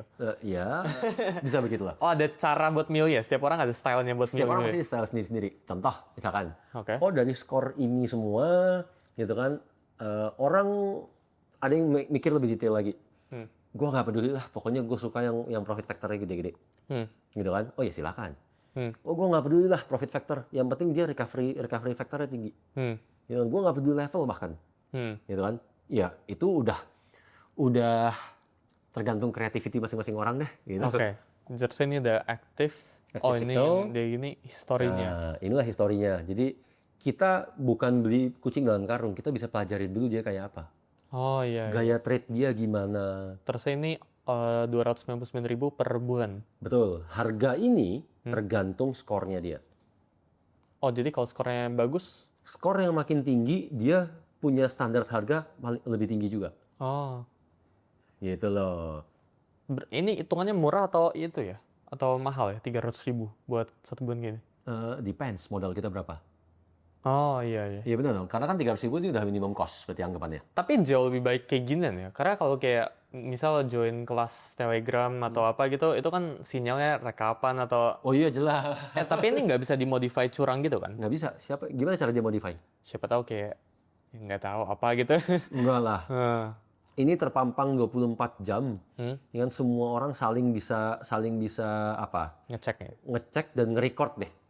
Gitu. Silahkan di-record setiap hari, di screen capture kayak setiap hari direkam kayak. Terus saya kalau kayak ginian, ini per bulan kalau bisa aku subscribe langsung bisa di-copy gitu? Ya. Oh bisa langsung di-copy? Bisa langsung. Bisa kopinya pun bisa semi otomatis, bisa fully otomatis. Semi otomatis tuh harus di-confirm atau klik dulu Ya, gitu? bunyi dulu di dia, tek, ada notifikasi kan, bahwa Tito barusan buy, mau ikut masuk apa enggak, gitu kan. Atau bisa full, pokoknya apapun yang gua buy, lo ikut buy. Oh, bisa gitu. Gitu. Nggak cuma itu, bisa tailor made bahkan. Tailor made apa ya? Tailor made itu, misalkan kita tadi ada analis, dia di portonya ada gold, ada sterling, ada euro, ada Aussie, dan seterusnya. Terus kita cuma naksir sama goldnya doang. Oh, dia kayaknya kontribusi paling besar dia di gold, dan gold dia win rate-nya paling tinggi. Oke lah, gue mau subscribe dia, tapi gue mau goldnya doang. Itu malah setengah harga. Gitu loh. Oke. Tapi kalau kayak gini tuh metodenya kayak gimana sih? Kayak subscribe satu orang aja, misal aku ada modal 1 miliar gitu. Misal aku pengen subscribe si dia gitu, analis ini gitu. Jadi aku tinggal copy langsung sama dia, atau ada cara buat nge-copy signal dari sini gak sih? Sebenarnya kita nggak nganjurin subscribe dari satu. Oh jadi banyak langsung gitu? Nggak perlu banyak juga. Kalau dari satu itu kan berarti kan kita kayak benar-benar ya hidup mati kita bergantung sama satu orang ini aja kan. Yang benar-benar dia lagi profit ya kita profit, dia lagi loss kita loss. Oh gitu jadi kan? Di diversify dengan banyak. Diversify gitu. Oke. Sekarang gini, bayangin kalau Suli dikasih kuasa untuk bikin restoran, gitu kan? Tapi bebas ngambil. Bebas ngambil dalam artian ayamnya mau ambil dari mana? Apakah mau ambil dari McD? Apakah mau ambil dari KFC? Apakah mau ambil dari Popeyes? Terserah. Burger mau ambil dari mana? Mau ambil dari McD, dari Wendy's, dari Burger King? Kentang mau ambil dari mana? Gitu kan? Dan setiap kita masing-masing pasti kan punya kesukaan kita masing-masing. Dan kalau ayam sih gue lebih suka KFC. Mungkin Suli bilang McD. Iya nggak apa-apa. Selera kita beda. Tapi sama-sama enak loh sebenarnya. Ayam ini sama-sama menjual, sama-sama the best in the market. Gitu kan? Udah, ini capability yang kita kasih ke orang-orang. Itu juga yang akan bikin kita selamat dalam bisnis. Bayangin kalau kita buka restoran, cuma ada 1 burger. Dah. Nggak ada menu apa lagi. Berarti kalau lagi nggak laku aja nih. Bener dong? Itu kalau kita milih cuma 1 analis tuh. Gitu kan? Setiap analis ini kan dia punya strength and weakness pasti. Dalam mayoritas analis memang dia kuat dalam kondisi market trend. Ya. Tapi juga ada yang kuat dalam kondisi market sideways. Kenapa nggak kita combine mereka? Sehingga kita berdiri sebagai investor, kita bisa dapat, ya pas lagi sideways ya kita dapat profit, lagi trend ya kita profit. Itulah kenapa kita selalu nganjurin mendingan di mix. At least 3. Biar mereka saling mengcover. Gitu. Jadi tugas kita, PR kita sebagai investor, ya layaknya investor lah ya, pasti kita ngelakuin study kan, kita mau invest. Si analis ini misalkan cuma 3 ya, si analis ini 3-3-nya pernah nggak sih loss bersamaan? Gitu. Misalkan kita lihat bulan ke bulannya, oh kok setiap kali loss barengan ya? Berarti style mereka mirip. Jangan. Yang buat apa ngambil yang style mirip? Gitu loh. Lebih baik kita ambil yang, oh yang ini dia kalau bulan Maret misalkan, yang di sini profit gede, yang di sini loss kecil, ya kan? Atau yang di sini profitnya kecil, oh berarti style mereka beda. Saat style mereka beda inilah yang kita butuhin. Untuk kita nggak butuh setiap bulan jackpot loh, tapi kita butuh setiap bulan profit. Bener kan? Mendingan profit kita ya selalu angkanya tengah-tengah, nggak perlu mentok terus, tapi konsisten kan? Gitu. Itu tujuannya kita mix. Oke, jadi itu buat teman-teman ya, berarti ya. Jadi sebenarnya kan bulan lalu, sekitar bulan berapa ya? Aku ada chatin Ko Tito tentang aku pengen cobain fitur ini. Kayaknya itu akhir Mei ya. Oke, jadi ini mungkin di screen bisa ditampilin ya buat teman-teman ya. Oh ini sensor ya? Price-nya sensor semua? Ya. Oke. Oke, jadi ini akun aku kemarin kurang lebih 1 bulan lah ya, ini portfolionya. 1 bulan. Kemarin tuh ngetes modalnya itu 1 miliar. Sekarang itu udah 114 plus 14% ya. Tapi biasanya juga, ya ini ya. Kok gede ya? Nggak tahu ya, aku kemarin milih-milih coba. Ini ya. Kalau bulan Julinya doang berapa? Bulan gimana ini ya gitu. Iya. Juli. Gede tuh. Kalau sekarang udah 14%. 1. Oh, bulan Juli 10% dia. Julinya doang 10%? Iya. Ya, ini lumayan lah mumpung kripto lagi bear kan ya. Nggak ada duit juga kemana-mana. Oke. Oh, oke. Jadi, gini udah benar kok? Atau gimana? Kalau lu nanya udah bener apa enggak, profit lu lebih gede dari gua. Oh gitu? Jadi gua juga bingung jawabnya udah bener atau enggak. Oke. Jadi intinya tuh, ya kayak tadi kan sebenarnya, ngegabung-gabungin channel gitu aja. Ya sama, sekarang kalau nanya udah bener atau enggak, gua tanya balik. Lu pakai berapa analis? Kan gitu. Iya. Ya sebenarnya ini sebelum video ya udah tanya-tanya sih. Jadi bulan lalu sih. Ini cuma buat biar teman-teman itu bisa iniin sih. Tapi intinya tuh ngegabungin beberapa channel buat mitigate risk-nya. Oke. Gitu ya. Lalu dari situ pakai berapa lot? Kan itu. Ya kan? Kalau tadi gue lihat kan kayaknya 0,3 ya. 0,3. 0,3. Iya. Decision ngambil 0,3 itu berdasarkan apa? Kan itu. Itu ya sebenarnya yang membedakan hasil kan akhirnya kan. Dan ya kalau lu ada berhubung lu trading juga, mungkin pendekatan lu jauh lebih advance lah dibanding orang-orang. Ngambil risknya dibilang kalau dari 1M ya. 1M ngambil risknya tergolong kecil, 0,3. Gitu kan, dari kombinasinya semua channel yang gua nggak tahu lu ngecek apa enggak, bahwa mereka ini tabrakan dalam artian loss-nya bareng, profitnya bareng atau enggak, ya, atau mereka saling mengcover. Gitu. Oke, pengen ini kita lihat kayak 6 bulan lagi kali ya, kayak gimana ya portfolio. Jadi kita tunggu buat 5 bulan ke depan kayak gimana sambil kita lihat progresnya lah gitu. Terakhir kok, ini skip aja. Nah ini kok. Apa nih? Open portal Ko Tito. Jadi, nah ini orang kan suka bilang kok kayak mana portalnya gitu. Netizen udah nungguin dari awal berani open portal atau enggak. Gitu. Gimana nih kok? Kalau ditanya berani apa enggak, kalau lagi acaranya TF sering gue buka sih portonya sih sebenarnya. Nah, tapi kan account gue itu nggak umum ya angkanya ya, nominalnya.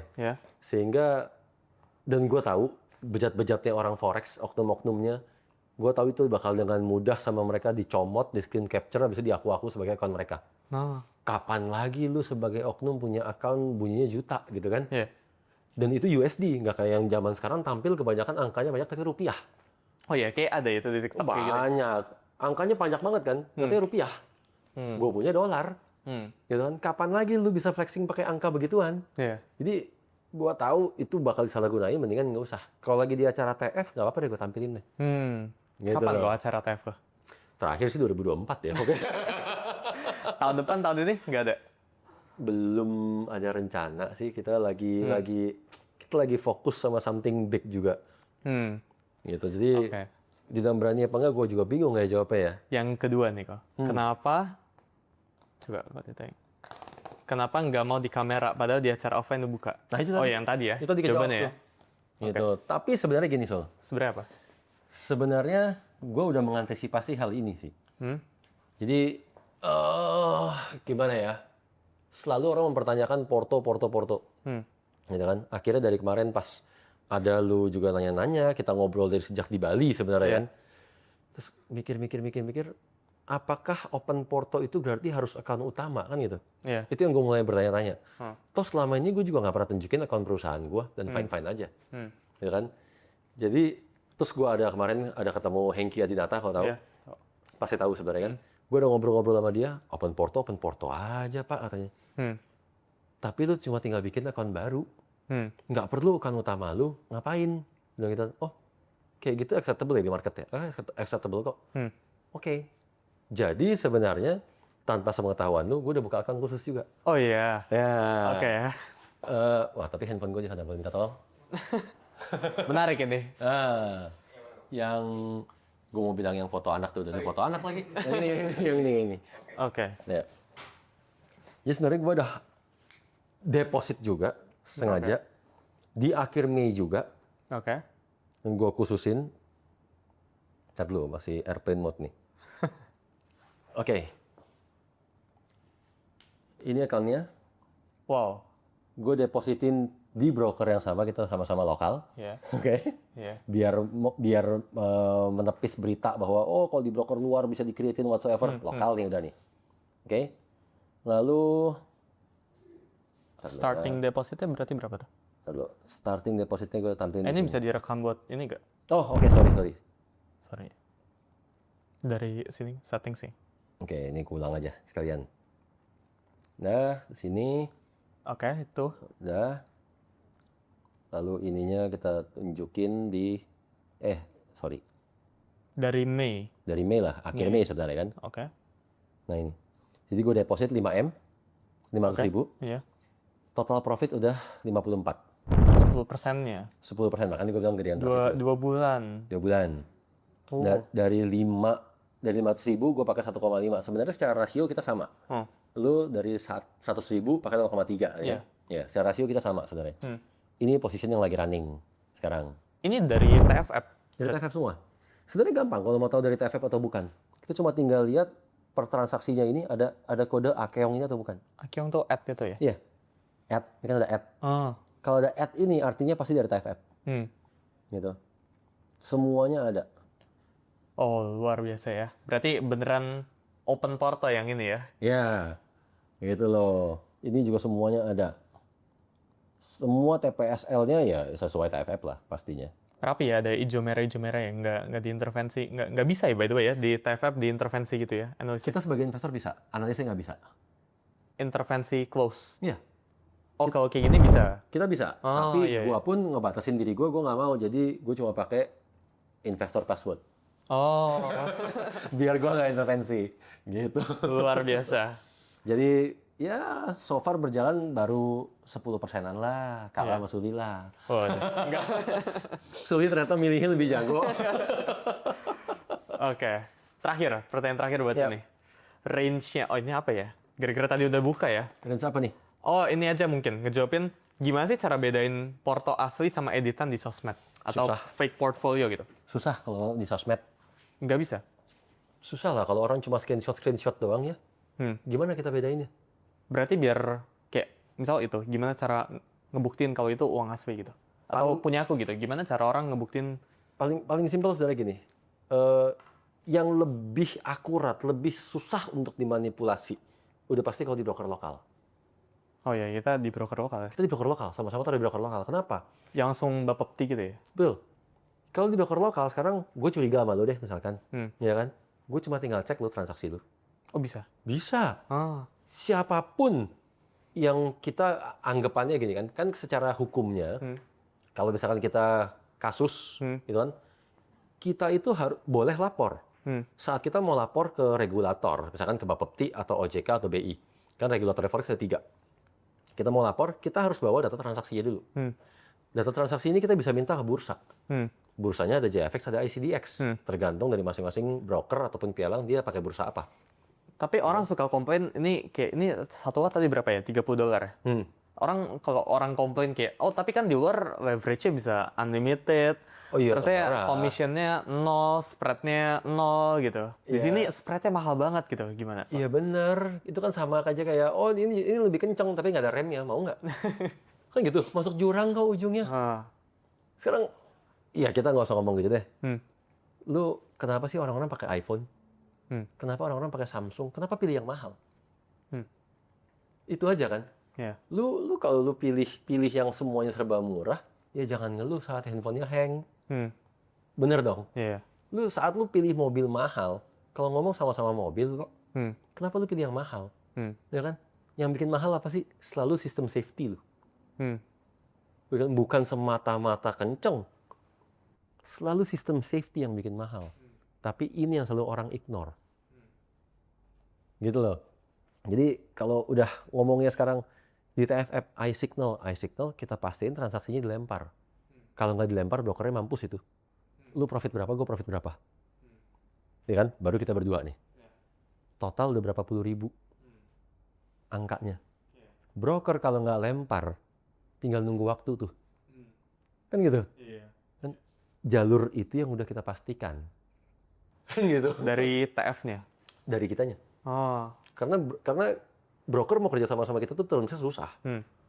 Gitu kan. Dan kalau relationship sama LP, terus dari urusan trading ke LP, gue kayaknya lebih experience sih. Dan gue lebih percaya sama diri gue sendiri dibanding sama broker. Gitu kan. Jadi selalu gue yang hunting LP-nya, gue yang introduce ke brokernya. Brokernya mau pakai dia ya sudah. Gue ikutan terlibat dalam proses settingnya. Gitu kan. Bridge-nya apa gue yang nentuin. Nggak bisa lu pakai bridge asal murah. Gue pasti nentuinnya lu harus pakai 1-0 atau Prime XM. Gitu loh. Lu pakai bridge yang gue nggak kenal siapa, mendingan gak usah kerja sama. Gitu loh. Oke. Ini udah cukup lama recordnya. Berapa ya? Sejam setengah ya? Gua nggak tahu. 2 jam. 2 jam. Oke. Thank you, Kak. Udah datang. Sama-sama. Thank you udah sharing.